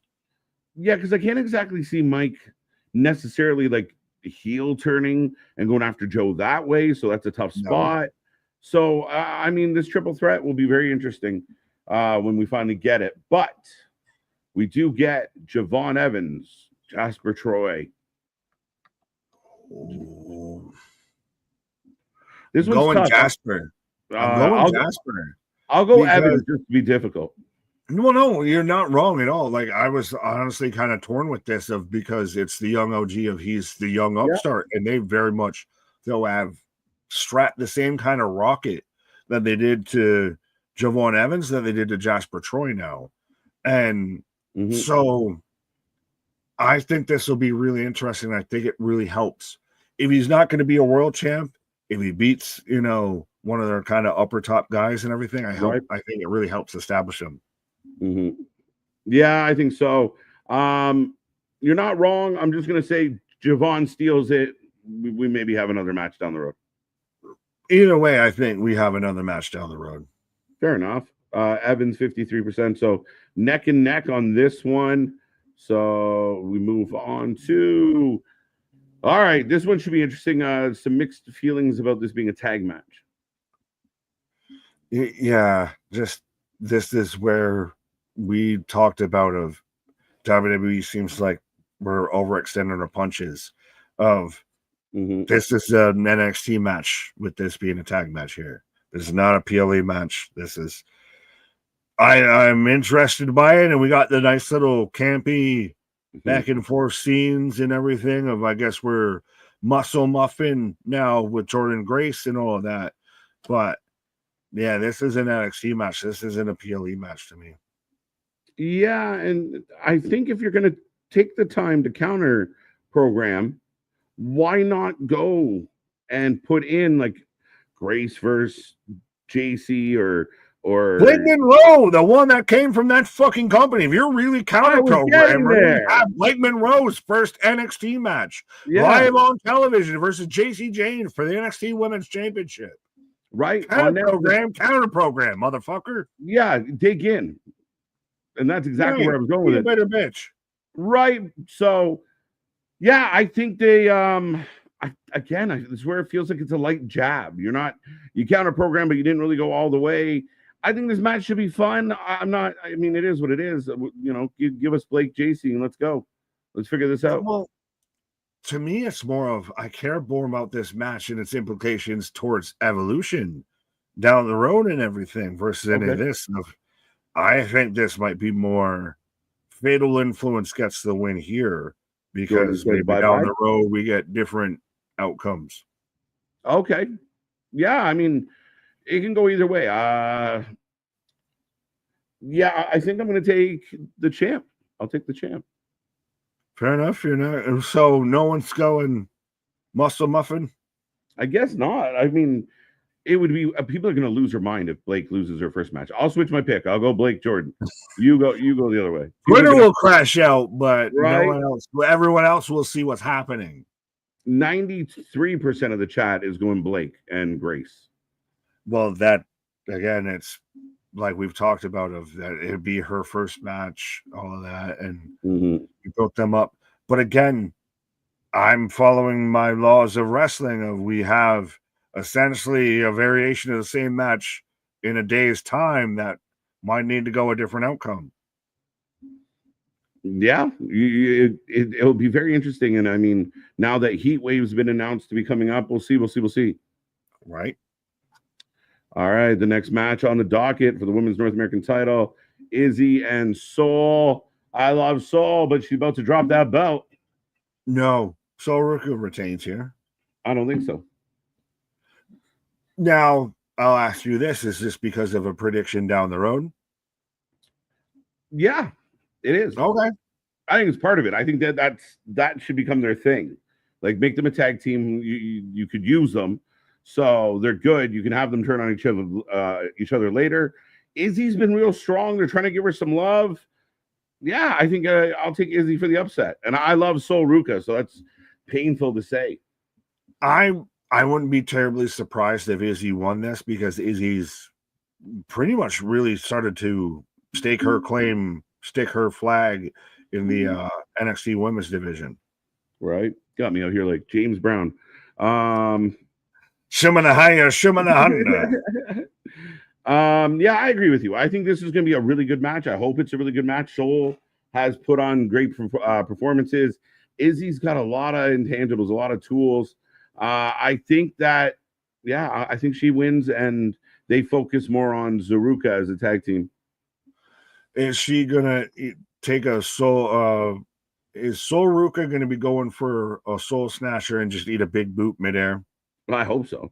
And keep in mind, there's always the X factor of, the culling. How do they play into this? Do they help? Is it, that kind of vibe? Well, I did see that Jensen was making fights and everything like that. So you never know. Oh, Jensen could cost. Post Malone might be posted up. Right. 66% going for Soul. And I see why. I like this. Get on up. Get on up. I like it. Ronan, breaking news. FTR he at All In Texas to take on the Outrunners. So we're getting FTR versus the Outrunners. 0 hour? Allegedly, yeah. Well, why? Like, again, I'm happy, and this was going to be one of the better matches, but it's not a pay-per-view match at this juncture. And a tiny bit of build. Am I the only one, can I say this publicly, that if you took the Hurt Syndicate and put them in that match and then switched the King Patriarchy with Jet Speed in those matches and put that as 0 hour, and you have FTR versus the Hurt Syndicate versus the Outrunners, I'd like that match a lot fucking better on a pay-per-view, because guess what? I might actually believe one of them teams besides the Hurt Syndicate might win the fucking match. Touche. I mean, you're spot on, and that's kind of my beef right now. And again, it's FTR being pissy that they're being left off, so last minute they get shoved in there. I wonder if it's on 0 hour. I don't know, but I don't know if I want to believe this. Big Boom AJ with hologram at All In also. Tony's doing Tony things. He's going to hologram a chocolate chip double chunk out there in Texas. Right. Tony out there doing Tony things. 8's fine. Now we're at 10. Stop. For the love of God, stop. It's like when you're watching like The Price is Right and the little guy going up the hill. Please stop. Stop. When it's going around the wheel. No whammy. Right? No boop, boop, boop. Shit. But I'm really looking forward to this match. Ethan Page, Ricky Starks, last man standing. Yeah, falls count anywhere. Falls count anywhere sounds better. Well, really. I'm torn with this one because Saints win. It's almost like whoever wins, you're stuck in NXT for a minute. Respectfully, because I think if Ethan Page loses, he gets called up. I think if Ricky Saints loses, he gets called up. So it's who gets called up first faster. I think Saints honestly loses, he gets called up, and I think they kind of lean more into Ethan Page with the Vanity Project and all of that. I would love to see Ethan Page up on the main roster. People have talked about maybe he's a fourth with Seth or anything, but he could be a number 1 instead of a number 4 if he's out there with the Vanity Project and shepherding the new herd and everything. Yeah, it's a really tough call. They both had the belt. They've played a little hot potato with it. Right. I Well, it's you feel like too of who wins this belt, who wins this match leaves with like the other one. It's like a loser leaves town. Loser leaves town, right? So I'm gonna go Ricky, just in the sense that I think. I'm gonna go. Yeah, Ricky, because I think Ethan has had that a little bit more time in NXT. We've talked about him moving up for a while. Maybe they have something for him. His old buddy Bobby Roode's up there. Ricky just got here. Maybe too much too soon if you jack him up right away. Pause. But yeah, I'm going. I'll go Ricky. I think Ricky goes up. He loses this match and he slides into your mid-card scene on a SmackDown or a Monday Night Raw, maybe probably a SmackDown. Because, like, Ethan can be here and this is his cap. Like, I don't know if Ethan exactly needs the NXT world title. If Ricky stays in NXT, he needs the world title. So you need Ricky to go against Oba, I feel. Like, do you think Ricky can cap out in NXT as North American champ? Yeah, just because Oba is such a beast, right? Like, we'll see what's going to happen with Oba here. But I think because Oba's such a beast, you almost protect your guys by skipping over him. Like, you get out of here before he gets a hold of you. You get out of here before this monster come and get you now. Right? So, yeah, I think that's part of it. So, it kind of feels like the North American title is the best title you can get. The other one's off limits. So, we'll see. I think Ethan retains. He does more with the Vanity Project again. He shepherds his new herd, and Ricky Saints moves up towards U.S. title scene on SmackDown. Yeah. Yeah, fair enough. Okay. 65% of the chat went Ricky, so interesting. But we're down to one more on this one. This shall be interesting. Yoshi and Oba. And I am saying it right now. We want Yoshi. I will cede the floor to you to make a case for Yoshi because this is Oba Femi. I don't know which match will happen or end faster. This match of Oba versus Yoshi or Gunther versus Goldberg. Honestly, at this point, because I feel very much like Oba Femi of you do not deserve to be here. I know we had all the nice memorial moments of Great Muta and all the Noah legends said, Yoshi, you can do it. I believe in you. That didn't make you a believer?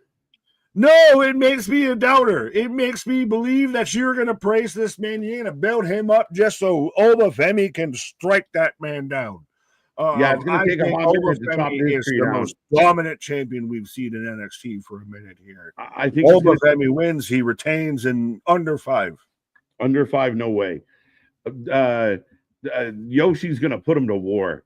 Yoshi might fall, but he's a thick tree. Yeah, Oba's going to have to chop that one down. It's going to take a minute. He done took out the Jasper Troy and everything, the young pup that was going at him. You think that Yoshi splash is the biggest devastating move? That's going to be the end all be all for Oba's reign? He is the old wily vet. He's got old man strong. Like you got to know. This old yeller about to get put down. Old Yoshi I don't know, man. Put down out behind the woodshed. Yoshi's going to take this man out into deep water. We're going to find out, can Oba really wrestle? Is he? You don't want him to be the next Goldberg. So can he go? Does Yoshi really go in deep water because he's out there just splashing and everything? Does he really go into deep water? Right. With a splash like that, you go deep as you want. Pause. Whoa. Yeah, no, Yoshi is I like what happened with Yoshi. And I know it didn't make sense. He left and then came back, changed his mind, and lost his airline ticket. I don't know what the fuck happened. I just think it's fun. I think Yoshi realistically, I mean, I'm just in for the surprise. You talk about guys going up to the main roster. Yoshi shocks the world, and Oba's gone to the main roster and shows up at, on Monday Night Raw.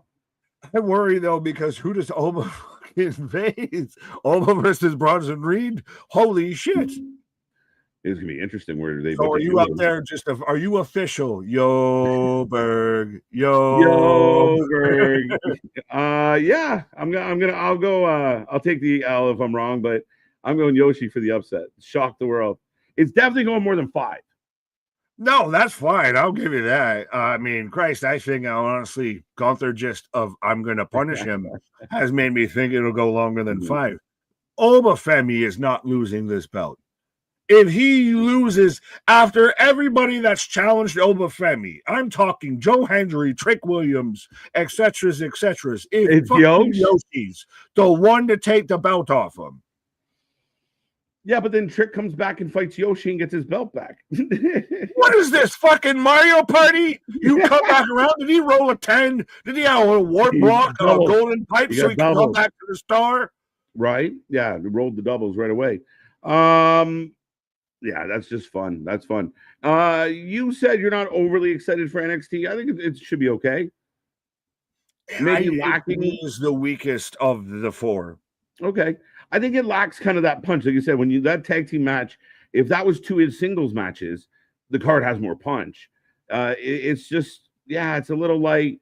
I don't know how many people similar to you. Like, I think the vast majority are like, Obi's just a mail-in match. Donkey Kong, like Opie out there. If this is Mario Party, I'm Donkey Kong. All Smash him. Oba is the megalodon of NXT. Absolutely, he is the alpha and the apex predator. But I mean, yeah, Oba's on another level. I don't know what you do or how you do it or who challenges Oba, and maybe that's why he has to lose and move on, because now the title's up for grabs again. As long as Oba has it, it almost seems impossible. That's why we've said if he's going to be the one, much like Asuka, of I'm sorry, I broke into your toy and have to hand it back and everything. If no one can beat me for this, so I'm going to give this back to you before I go up there and beat more people up because no one can beat me for this. Right, 80% are taking Oba on this one, as you could imagine. But we move on, folks, and for those who are just tuning in, we are almost 2 hours into our preview and predictions. We're almost at the finish line, even though it feels like we have 2 more shows to do. But lots going on here at the channel. We're here live tomorrow, 7:30. Don't forget that. We're here for SmackDown, 2-hour SmackDown, which we do love and appreciate. So don't miss out. And we're here all weekend long, starting at 1 p.m. on Saturday. We're back at it on Sunday. Like, share, subscribe, be a friend, tell a friend. And if you go to our Instagram, we are in a content creators tournament. We would appreciate and love the support. At some point, Nick most likely will drop the link in the Discord and in the chat. Go give your boys some love. Yes, absolutely. Often imitated, never replicated, never duplicated. We do what we do because all you other content creators out there, you can't do what we do. So that's why we do what we do, because our shit is real, our shit is raw, our shit is all authentic. But we ain't even done with all of this, my guy. But yes, Mario Party. Real quick, comment after the video and everything who you play as Mario Party. Like, what are your go-to character in Mario Party? Do you have one? With Mario Party, usually Mario. Oh, boring. Going for the home field advantage and everything. Yeah, I think he gets better roles. I'm like a Wario or Bowser. I go for the heels. What's that? I said I'm a Bowser or a Wario. I go for the heels. I like either. I think my go-to for kart would be Yoshi. Wario's a good second. The people tuning in like, what the fuck are these guys talking about? Well, no, Mario Kart's a whole different ball game. Yeah, I like Yoshi for that. But RKO, Drew McIntyre.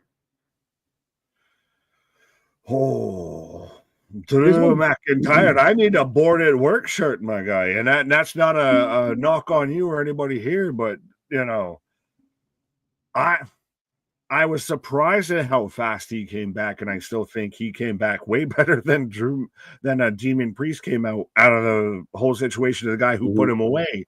Yeah, but him versus Randy here, I think will be a really great match.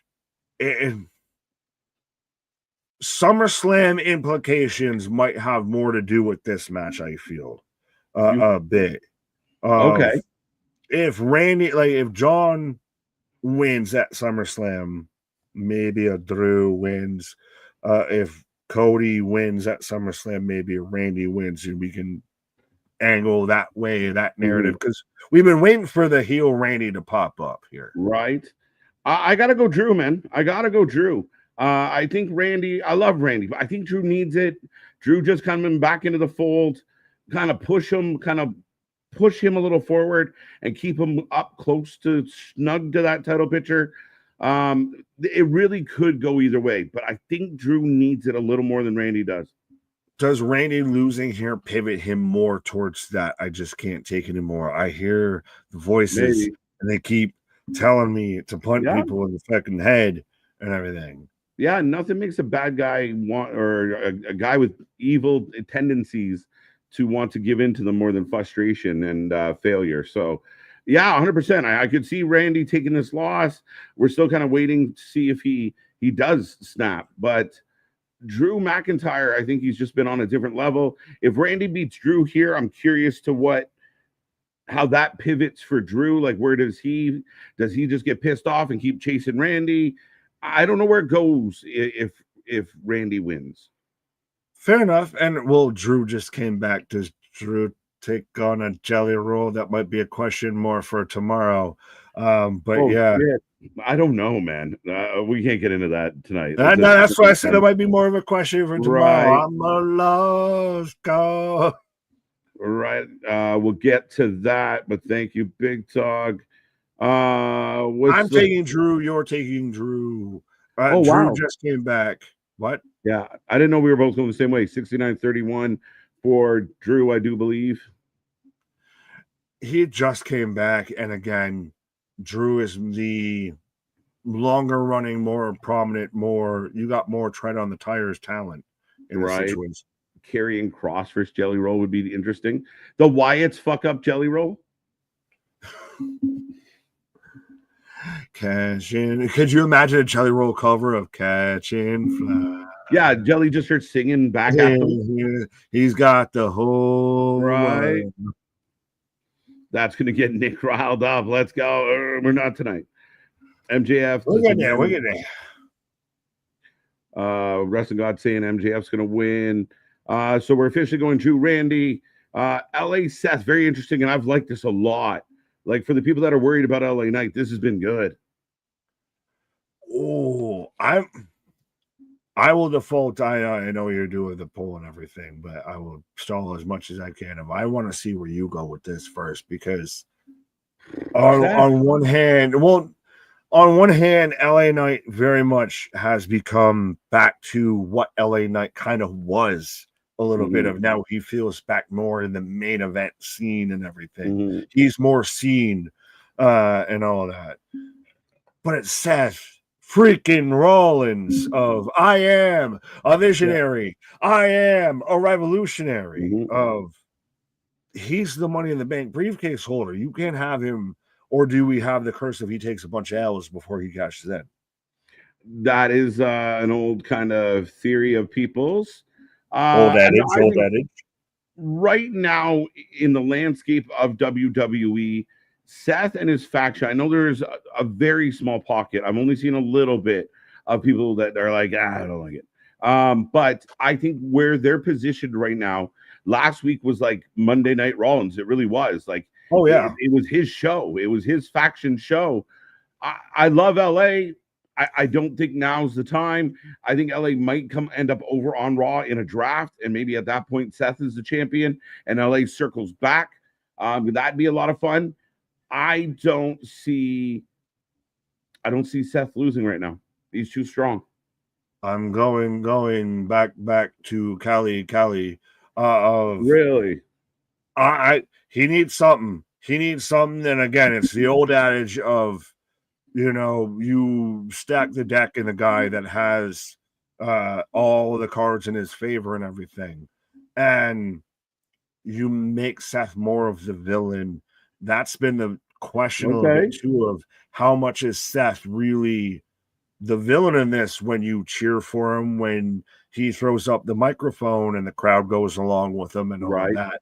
So you pivot and you can really make LA Knight the hero with this. I think it'd be a huge win for LA. So I'll go LA Knight. I'm impressed. I thought Seth would be a heavy favorite.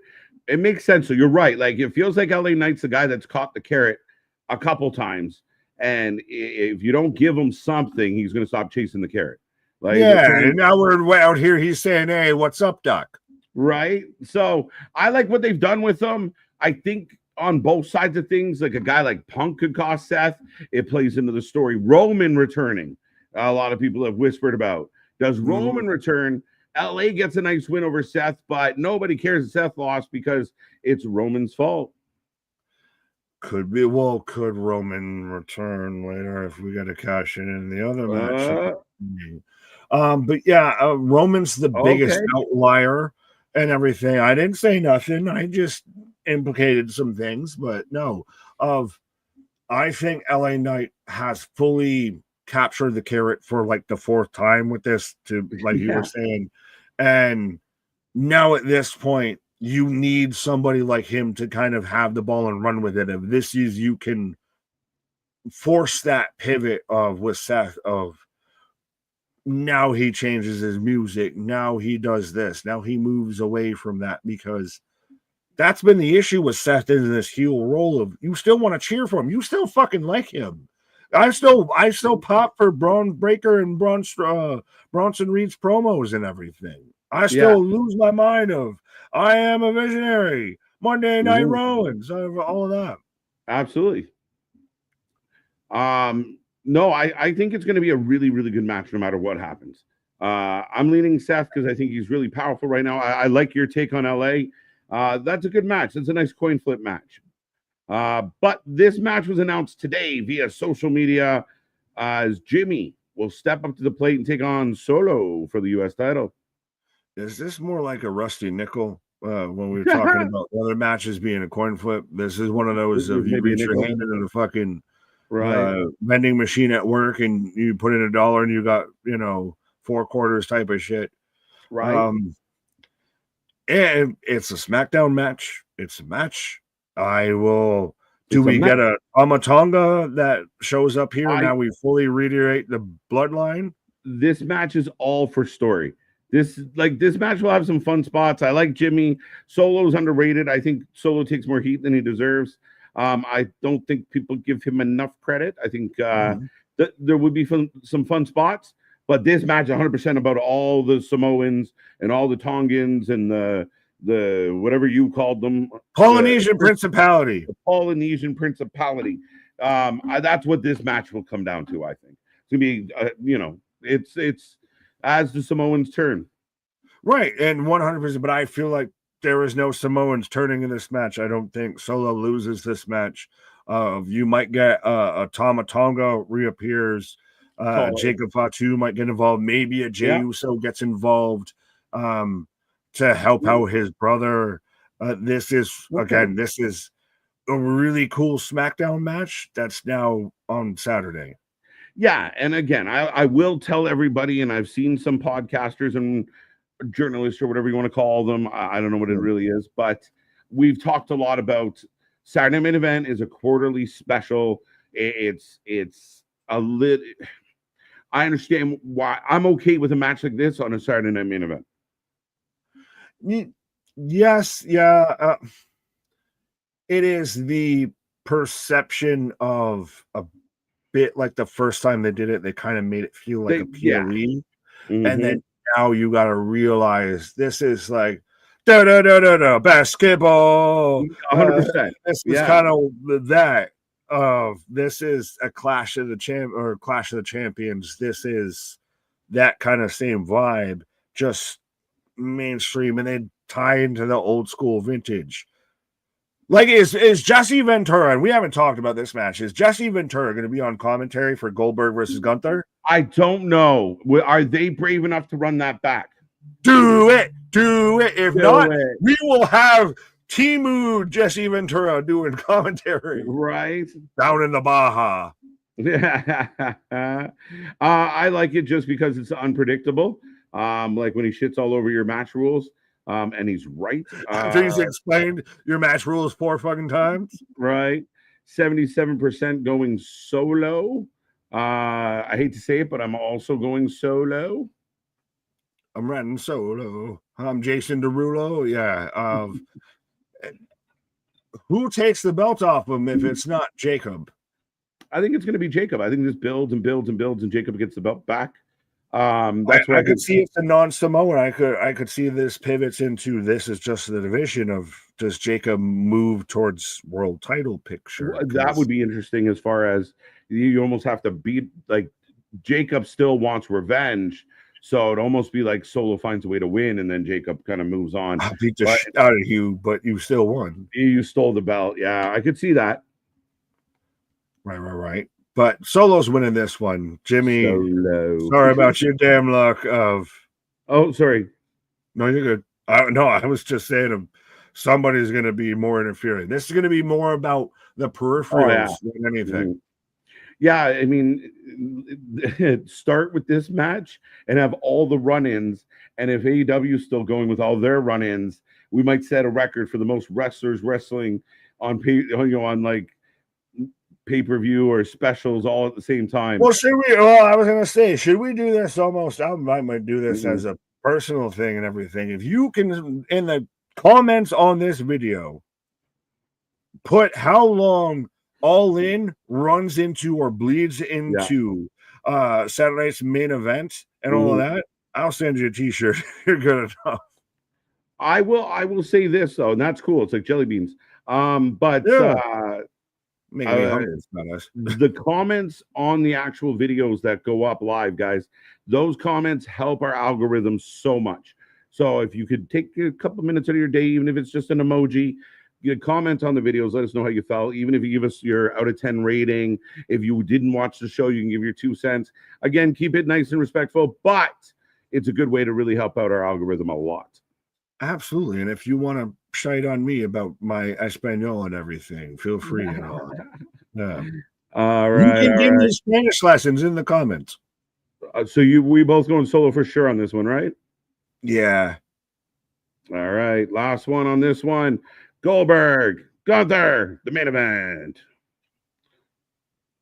Gunther wins this in 5 minutes, right? Well, fuck.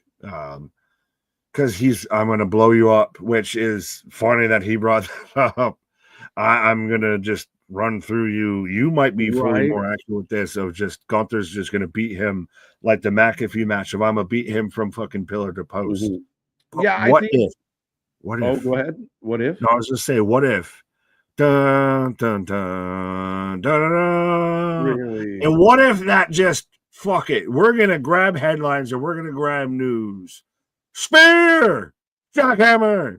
Dun, dun, dun. Could you imagine they recreate like that Hogan moment?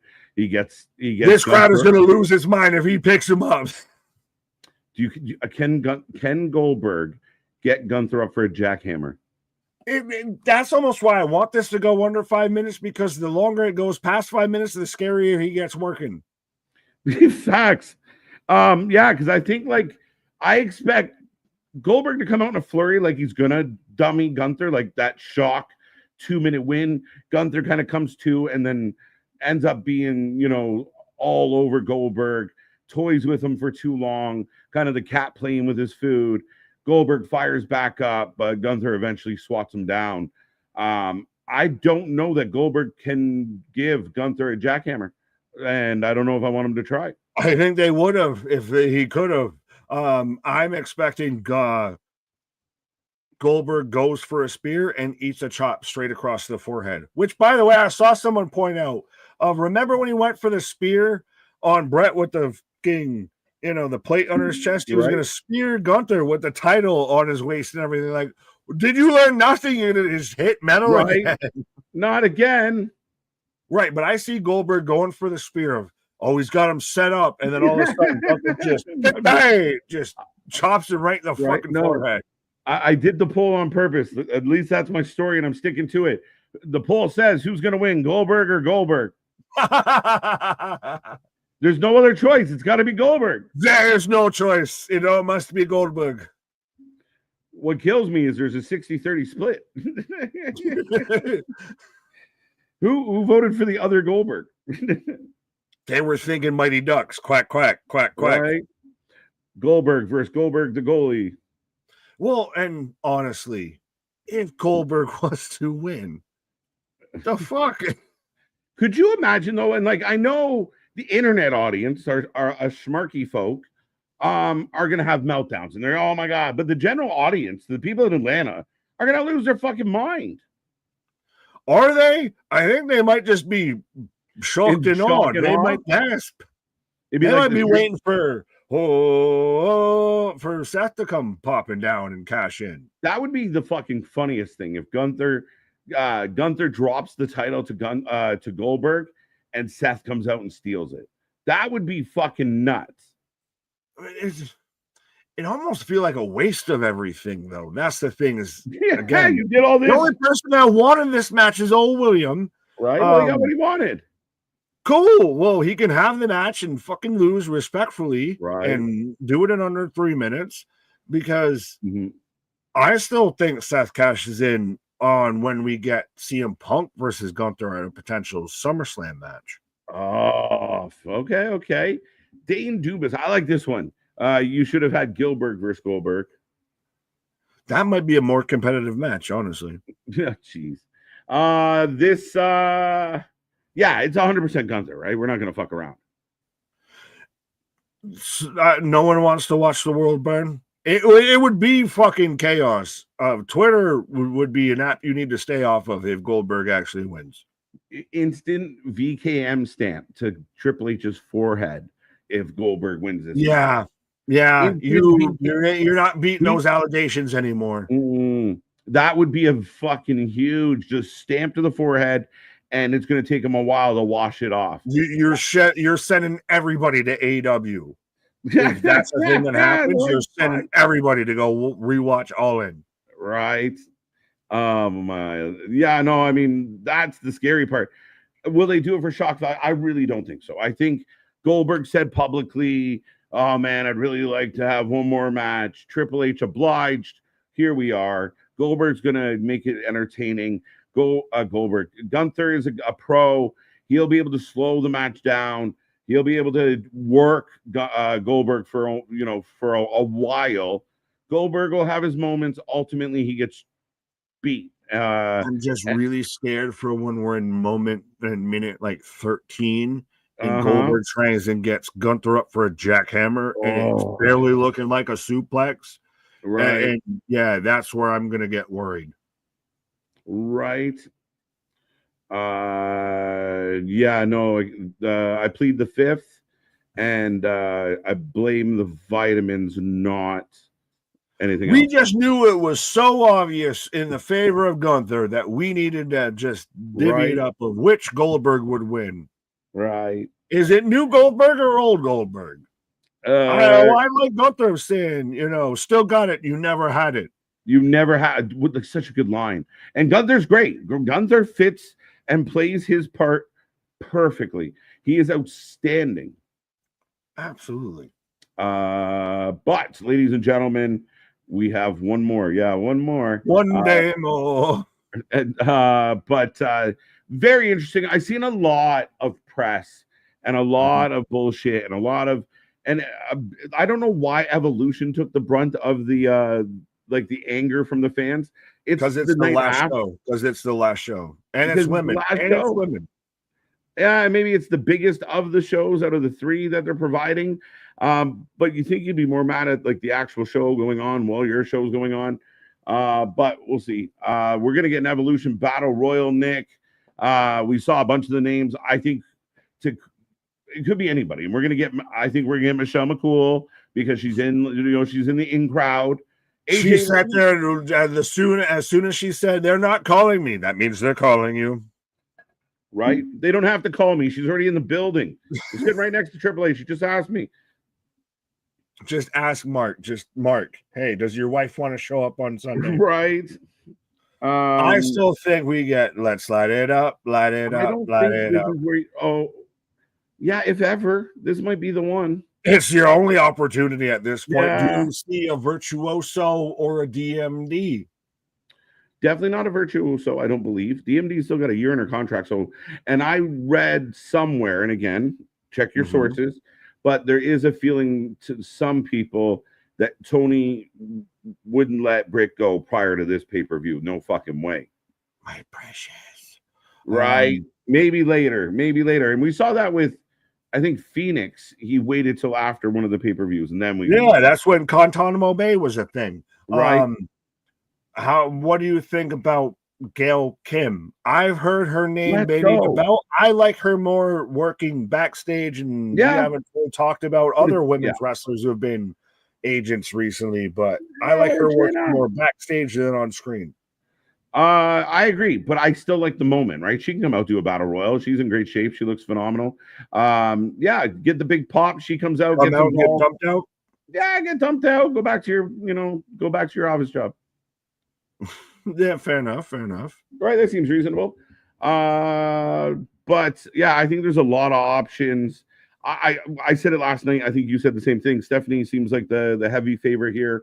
But there's a lot of names. Julia's there. Can somebody from NXT surprise us? I don't know. How are we feeling? Let's light it up. He wins it? I'm going to keep going, as apparently I'm on the U vibe of TBDs. So does she win, though? Does Nikki Bella win? No, I fucking hope not. But it's a title match at Clash. Who would she be challenging at Clash? That's the thing. Nobody. That's almost the bigger question of who would win this and be challenging someone in Clash. I'd rather see Natty win than watching Nikki win. Well, that's the true hero of Total Divas, but yes. The true hero of Total Divas. Let's go.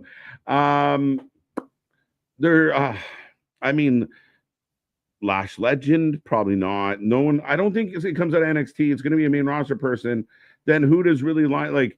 Does Belair show up? Could be. We haven't seen her.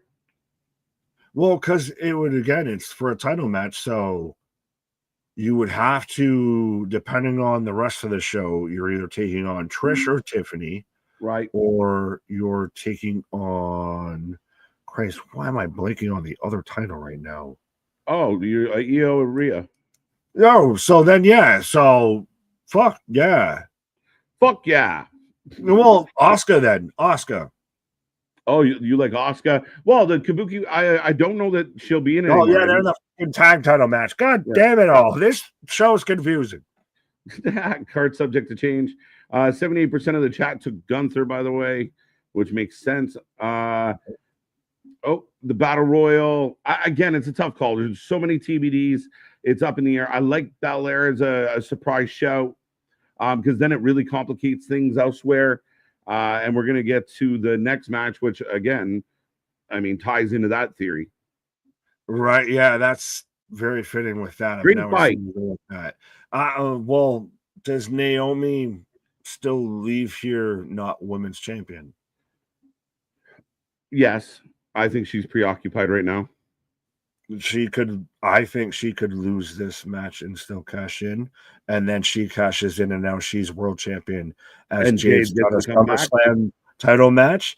And hey, guess what? Surprise, mother! Hello, mother! Right?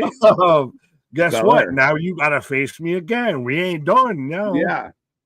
Here's my big question to you: Do you think Jade could pull off a street fight? Is this going to be a good street fight? Is that the stipulation on this match? I believe so. Fair enough. No, I was not. I was unaware. Maybe I'm making shit up. Fight, then it's that I think it almost at times you get those to where that would help her. No holds barred match. No holds barred match. No hold barred. So that would, much like Tiny Lister there, Debo. Right. Sometimes when there's no holds barred, it helps you versus having holds barred because you can't do the holds. It makes me think that this is the moment that Belair cost Jade. It kind of opens that door for me. Is it intentional or accidental? That's the other question, right? Oh, I was swinging the chair at her head, and I hate you. My bad. See, I like that. I really want to find where Naomi cashes in here and how we can still tie this into almost like a triple threat or anything. Like I'm a huge Tiffy fan. She hasn't done anything with the title. Both women's titles have been stagnant as shit. Bad booking, though. I'll be fair. Trips hasn't been booking them. One title defense since Mania, no title defense. Like, what are we doing? You gotta you're gaining momentum elsewhere, and you got to get your ducks in a row here because you got 2-hour shows. And I know you give out all these extra belts and stuff. You're going to have to find a way to manage, one less hour of TV. Right. So with it being no holds barred, I could see your point of Bianca gets involved here. Right. Shit, it be to where does she accidentally cost Jade the match? Naomi wins. Could Naomi still win this match and still cash in later and everything? And then we still set up the match at SummerSlam because Jade's got her automatic shot. Bianca gets added because she was involved in it. And Jade's going to take on Naomi because she's now the champ. You know what? You want to shock the world? You have you open the show with Tiffy and Trish. Naomi cashes in. This match becomes for the world title. Oh, the cojones on that match. And then she's got to, and then Naomi finds a way to win, and then she already has her guaranteed match at SummerSlam. So again, run it back. That would work just the same, if not better, to where that's where Bianca gets involved and she's trying to cost Naomi and cost Jade. She swings the chair the wrong way at the wrong time or anything. Yeah, 81% of the chat going Jade. I'm going Jade. Shit. I'm going Jade to win this match. I'm going Naomi, spoiler alert, leaves the evening as women's world champion. Okay, I see you. Women's fatal 4-way for the tag titles. The division's not dead, Nick. They rebuilt it. Look how fast. The whole division's back. Fucking RoboCop ass division. Better than ever. To enforce the titles. This is way better than the old tag team division. You're lucky you're in Canada. I'd reach over and slap the shit out of you right now. Jakara Jackson somewhere is sucking a lollipop just in spite of you. Pause. Right. This one's interesting because we get Charlotte Flair teaming up with Alexa, the odd couple. We have the NXT team involved as far as Sol and Zarya. They've been really good, really talented. It'd be surprising, but really cool. And then the Kabuki Warriors reunite. And of course, your new tag champs as far as Roxy slides into Liv's spot, and here we are. Right.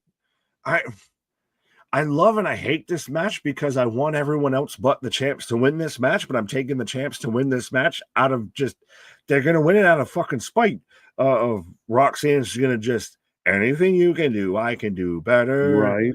All of that because I would love Kabuki Warriors reign as tag team champions. Remember, they had them before when the tag titles fucking mattered. Zoruka, all of that. Right. Zoruka and Zarya and everything. I think they're one of the best women's tag teams right now, especially in NXT. I'm waiting for the fallout in that match between those two. Charlotte and Alexa just formed. Surprising. I do like it a bit of, I think it was a little cutesy of I pat you on the head, but that's a legal tag and everything, so you can hit the Twisted Bliss.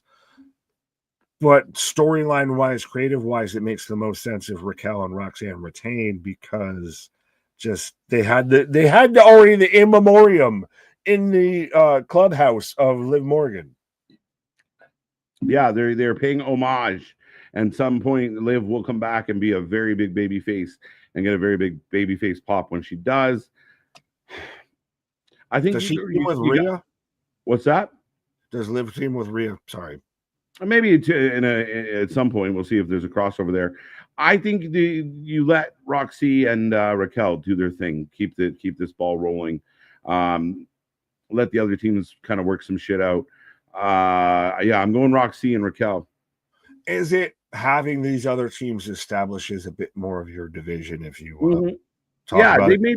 They did this match for fellas like yourself who are like, the division's dead. They killed it. They're like, wait a minute. We're in mourning, but it's evening, but we're mourning. I am out there with Austin, with Xavier Woods and Kofi Kingston. We're in mourning. After Naomi on Jade have the match, the run-in, once the streets. Catch Cowboy Carter concert. There you go. the cash in at the Beyonce concert on stage. Jade will win clean in the beginning stages of holding the briefcase. The holder always loses constantly because they don't need the win while having the case. True. Yeah, Nick got a point. But I think to continue the story, that's the only thing. Is this story, you need something to keep it going. Like if Jade wins, then you need something of a cash in. You need something of down the road to keep the story going. Because like Naomi's already lost to Jade. So this match is already at a disadvantage. Yeah, 100%. I mean, it's a nice showcase of some of these ladies and the Kabuki Warriors being back together. We talked about the depth of the women's roster. So you need some tag teams. So this looks good. This graphic looks good. The teams look good. They got to run with it a bit more, book it a little better. But ultimately, any one of these teams could win this one. I'm kind of up in the air, but I just think it's going to be JD for storyline. Oh, no, absolutely. I was talking about the Naomi and Jade match before, but yeah, no, with this I honestly would be happier if any other team won this match. I'd be fine if they won this, but I think storyline wise, creative wise, what they're going to do is going to be Judgment Day retains. Yeah, I mean, does Charlotte and Alexa get it for that? Like, again, that hell no kind of run, maybe. I don't know. 52% of the chat took JD. Alexa 29 with Flair, 11 to Zolruka, and Kabuki coming in at 5. That's crazy. Once upon a time, that would have been a slam dunk. Kabuki Warriors for sure. Right.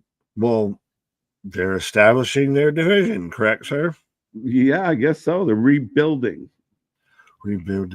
They just went through a Wreck-It Ralph. Now Builder Bob's on the way in. Can we fix it? Yes, we can. Right. All right. A lot of people have had a lot to say about this match. And I don't know how you feel about it, but the IC title is on the line. Becky, Bayley, and Lyra all going toe to toe. A toe to toe. Yeah. You either like this or you hate it. I don't know. A lot of people love it. Maybe you love it, but I see a lot of liking of it and a lot of hating of it. Well, that's the thing, is I don't see the issue with it. I mean, the most I might have an issue with is Lyra, what is with them shoes of you wearing platforms all the fucking time and everything. Well, I got to show I'm tall too. Well, I'm a big girl now.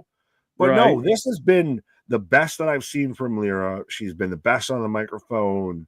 She's finally coming out of her shell a little bit. She doesn't quite feel as caca. I still think go heel. Go ahead. I think she's gonna go heel. Maybe. To me, I think she's the pinfall getter here. This really builds towards Bayley versus Becky, 1-on-1, woman on SummerSlam and everything. I kind of want Bayley to win this because put some goddamn respect on Bayley's name, motherfuckers, of Grand Slam champion out here. First Grand Slam champion of all time and all of that. But yeah, you mentioned heel Lyra, and now I want to hear this theory. Yeah, I have two theories kind of blended together, but part of me wondered if like through, I can't beat her, but I respect her. She kind of falls under Becky's wing, even though she's been against her. Right. Bayley almost gets the win, but she can't handle it. I think Becky wins and Lyra beats the shit out of Bayley for it. Oh, well, that almost feels like then that just goes into another triple threat because it's not. Yeah, because that's kind of how we got here a little bit. I don't know. I'm guessing. No, fair enough. Well, Lyra and this whole visual out here giving me the side eyes of how you doing. I don't know. She could win this. But I mean, is the bigger match for SummerSlam not, like you said, Bayley Becky? Is that the biggest possible match? Oh, it is the biggest match. I've been asking for it since WrestleMania. I do think, though, that Lyra's done herself the best service out of this whole situation. She is growth. Taking the ball and running with it. It's like I said with Jade, right? You got to throw them in there. You don't learn to swim from the shore. And So Jade had to get in some deep water. Lyra getting in there, and the good ones elevate to the veterans lead them, and they're able to get better and stronger, and they grow. Lyra's grown. I like it. I mean, this is to me a hard one to call. Like I said, of just looking at the visual even that we have in the center of us and everything. Lyra, how you doing? You look like you could be a champion and everything. Becky and Bailey look like they're mad at you in the pickup line at school.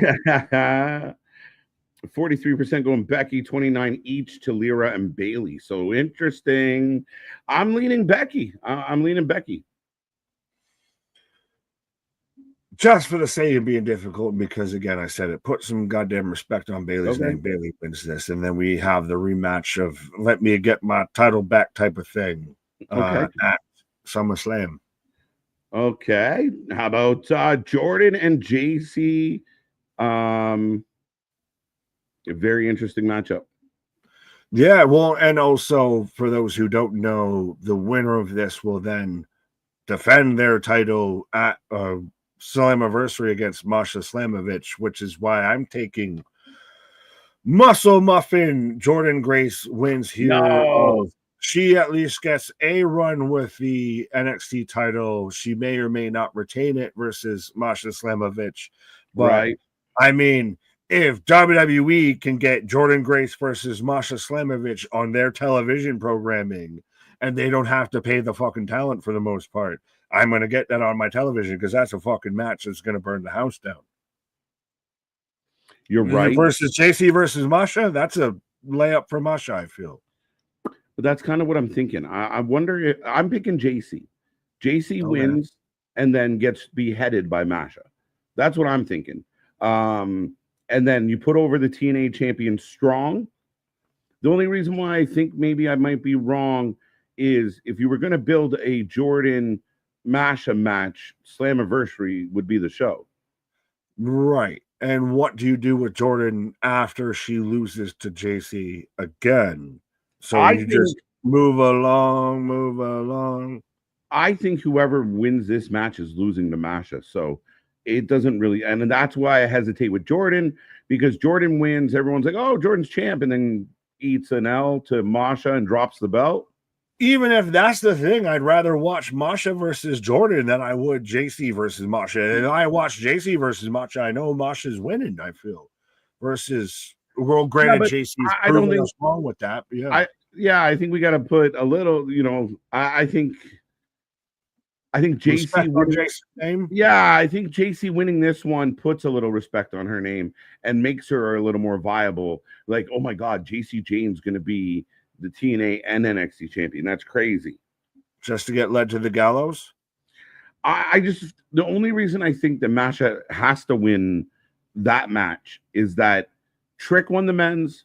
You need something. I mean, if this relationship is kind of back and forth nice, the anticipation would be that it's TNA's turn to grab a big belt. And that would I got to get my lick back? Yeah, I think so. I think fair is fair. I still think, though, Jordan versus Masha is the match that have we've seen it. We've had it 4 times. It's a good match. Just give me it one more time. Right? Is that the argument? Like, all right, they've had 4 matches. None of them were on our platform, but we know they cook. Yeah, well, it's like Tony would now with fucking Okada and Omega. I've watched you 4 times, 6 times on New Japan, so now you're going to do this shit on my platform. Fair enough. You're not wrong. 69% going Jordan. Jordan. Yeah. 30% going Grace. All over the place? No, sorry, JC. You're not winning this one. Well, no, and I agree with you, though, that if JC won it, it is a big validation. My question becomes then, what do you do with Jordan? And does she win it and you sacrifice her win over Jordan to just be a lamb led to slaughter? Because, like, could you see JC Jane being not only your NXT Women's Champion, but your TNA Women's Champion? You're not. Yeah, that's the hang up I'm stuck with, Nick, is I don't know that I see Jordan winning it and then dropping it a few weeks later. And but I agree with you. If you send JC out there she's gonna get. I think it's Masha. Masha goes over strong over JC. That's the big moment for Masha at Slammiversary. But eventually, someone's from NXT is gonna have to go get that belt back, and you'll have that opportunity. Maybe at Heat Wave. Perhaps. Heat Wave. All right, Tiffy, Trish. I don't even know if there's a lot to say about this one. I mean, I love Trish. I love Tiffy. It is what it is. The best thing that's going to happen here is a cash-in. Well, without a cash-in, how do you feel on this match on its own? Of the Maple Leafs, the United tag team, when they were both wearing their Maple Leaf jerseys and made every Torontonian's banner. Them now going toe-to-toe. We got Tiffany just running through the blonde squad here. She's taking on Charlotte. Now she's taking out Trish Stratus here. They're definitely trying to, build up that resume. She, like you said, she beat Charlotte. Trish would be another big W for her. Yeah, not a lot of high expectations on this match. I'm just happy Trish is going to be there. That's kind of the extent of my vibe on this one. It will be okay. It won't be great. I don't have it's going to be a great match. This is going to be fun to watch. This main event? What's your main event of Evolution? This cannot main event. That would be fucking awesome. Then what does? This. Fuck. I forgot we hadn't talked about that. Some people said the IC title should main event, but Rio Io. But real quick here. I will say that I think Trish wins and then gets cashed in on. Oh shit! I jumped the gun. No, you're good. I Rio real quick. I gave you my Rio prediction on that. I think Tiff wins and still gets cashed in on. Fair enough. I mean, so we're just both going of this match has to end in the cash in of. I think. I mean, let's do it. All the fucking parts are going that way. The only tricky part is if Naomi loses earlier in the night and then staggers out and gets a win. I don't love it, but it's happened before. Yeah, well, this division more than I think the Raw division feels stagnant. And I know Tiffany's defended the title more than Io has, but somehow Tiffany feels more inconsequential. Yes, we like Io better. Io. What happens if she loses to Rhea? I don't like it, but we're heading to SummerSlam. And you know what the WWE likes to do going into big shows is hand the belt back to who they feel is the biggest draw. And Rhea Ripley, arguably, I mean, the numbers are the numbers. She might be your biggest female draw. So do you give the belt back to her so she goes into SummerSlam as champ against X? Yeah, who is X, though? That's the thing is, if they didn't reunite the Kabuki Warriors, which I was actually surprised they were going to do, they did. I thought they were going to move Kyrie over to SmackDown. Mm-hmm. I thought we were going to get Io versus Asuka at SummerSlam. I'm kind of with you. I think Rio wins here, and I don't know. To me, the biggest question is who is X? Is it? I don't know. Can Nikki Bella? I'd be very upset about that. Yeah. It could be the match. Well, I mean, the Battle Royal might have something to say about that, so that becomes a part of this story. It's so interesting. I want Io to remain champion. I'm gonna pick Io just because I'm going underdog, even though I said all the things I said. But Shadow Tattoo. Io for me is just more entertaining. I like her as the champion. But Rhea going into Clash just feels like that's what they do going into SummerSlam. So it's hard, but I'm gonna take Io just on a whim. It kind of, if I can say, it almost feels like a Sami Zayn, Roman Reigns kind of thing of yeah, that's really cool. Of you're really over and people kind of like you, but I'm the star here. Yeah, and I'm the draw, and they like you, but they love me. So we're going to put the belt back on the one who they love. The biggest thing to me is who do they face after this? Like, does this end in a schmoz and this is the match at SummerSlam? Yeah, I mean, this in that regard, it would have to be a surprise. To me, it would have to be someone we didn't expect, somebody, a surprise return, a surprise signee that we hadn't thought about. To me, that's the only way that we can get out of that in that way. Yeah, because, well, you can't do a Liv or anything because that doesn't make sense anymore. And she's on the sideline. So it would have to be almost, because is there a return you could think of that would warrant anything with Carmella. Her fight for no. Wait, she might have got pregnant again. My bad. Yeah, she got multiple babies. I don't know. Who's out there? I mean, like, if that's when you get into legends of let's light it up, light it up. Is that where an AJ Lee spot happens? I don't know. Because do I really see AJ Lee versus Rhea Ripley at SummerSlam or in France? I don't know. Somebody gonna get hurt real bad. Yeah, it might be better off AJ EO, but I'd rather see Roxy and AJ for obvious reasons. Right. But yeah, I don't know. I'm going to EO. I can't turn my back on EO. Fair enough. I'll go with the Hoganites, I guess, and go Rhea. There you go. The Hoganites. Rhea shouldn't win. Don't want the crowd to turn on her like Charlotte. But I don't think they will. I think Twitter is the biggest thing that would turn on her. Mm-hmm. We watch it every week, dude. The Twitter would tell you that she's hated, that she sucked, her music hits, people lose their fucking minds. So that to me is a fallacy. That's the thing is look at tweets from people and actually watch the product. They don't line up. They're not like literally, what are you watching? Did they completely drop Damage Control? Well, they reshuffled them and got rid of one of them. Oh, if not more. Yeah. Right? They rearranged that crew altogether. They have a show in Australia very soon. I think Ripley and that's a good point too. Mm-hmm. You gotta read the tea leaves. I could see it being Rhea, and I could see why, but I think EO deserves better. And then what does EO do? Just venture off? Is it EO versus Lyra for like the IC title? I don't know, man. EO versus Julia for the US title. That sounds fun. Yeah, well, that's the thing is it becomes like everyone wants to, crocodile tears for EO, but who was out there really saying well, she hasn't had a title defense since fucking WrestleMania and everything. Right. So crocodile tears be aplenty. But where were you? Who were you saying she should have faced? Who should she have challenged before? Right.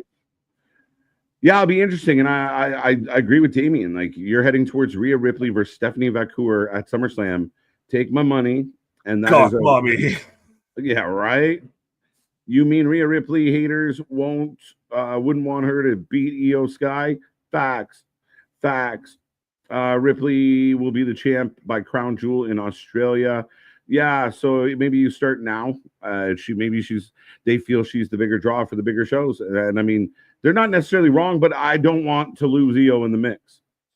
That's the biggest thing it's like the Jey Uso situation of like, I know you aren't really kind of supposed to be champion right now, but you are. And I don't want you to lose onto this life raft because you might get sunken in. Right. Deshaun, how you doing? Betting odds got Oba, Jordan, and Blake. Gunther, Seth. Oh, I mean, that makes sense. Seth, Drew, Jade, Stephanie winning in the Battle Royal. Becky, Tiffy, Rhea, Charlotte, and Alexa, Jordan. So that makes sense. And that's kind of the people you would deem favorites. There's a few obviously in there from our picks tonight that we do not agree with. But thank you for that. There was something else, but I think overall, I will say with Evolution, there seems to be a lot of 50-50. Even the main event here, the chat, 50-50, a lot of 50-50. Fair enough. Well, because they can go either way with it. Yeah. That's an advantage to them. And it shows, we've talked about, they have a depth at the women's roster And that's maybe at times why when they do an all-woman show, people get already up in arms, because there is so much of a depth of talent that not everybody's there, that not everybody's prominent, that not everybody's in all the top matches all the time. Yeah. That's the one thing, especially losing the hour SmackDown. Triple H has some work to do and has to get some shit organized and start kind of getting back into the swing of things. As I said, I think this is going to be an insane weekend for AEW. I think this could be a really good weekend for the WWE, but ultimately you got to show up. The match has got to count, and it's got to make sense. And hopefully by the end of the whole process, it makes a lot of sense. This is going to be a shootout at the OK Corral out there in Texas. And then, eastbound and down, loaded up and trucking, going down to Atlanta and everything. Yeah, this is all the cards are on the table, I feel, a little bit when it comes to this weekend. If you want to view it as WWE counterbooked, so now you've got to see how they handle that they counterbooked and how they come out of the weekend. I think if AEW, sorry, Nick, I didn't mean to interrupt there. If AEW hits a home run and WWE also hits home run, you still kind of give the tie to AEW because it was kind of like their weekend. But I think it's a big weekend for them. However, if AEW puts up a double and WWE somehow pulls out a grand slam, it's going to feel not great. I really want to see TK and All In deliver. I really want it to be a good fucking show. That's the thing, though. I'll say this: if TK and AEW even put up a triple and WWE puts up 3 singles, it goes to AEW on the weekend. Yeah, they, in the mind's eye, in the fans' eyes, and Twitter's eyes, they have the card deck stacked against them a little bit and everything, but they have the potential on paper to have a phenomenal fucking show. Like, they have the potential to have one of the best shows of 2025. Right. They really do. I mean, again, I know some people said it's a lot of wrestling. I get it. It feels like a little bit of a burnout at times. But at the end of the day, I think that we're spoiled. We're really spoiled. It's going to be a lot of fun. Of course, I will remind everybody out there, Triple Threat Marathon starts at 1 p.m. I think I said noon all night last night. Yes, you did. And I had to come in and correct you. I'm like, you might be here at noon. I will not be here at noon. So. I'm going early. I'm going to lunch. But no, I mean, Triple Threat, it's going to be fun. NXT, All In, and main event on Saturday, Evolution on Sunday. We're looking forward to it. But before we get there, SmackDown tomorrow, 7:30 p.m. The Go Home Show. We got a couple, we got the tag titles.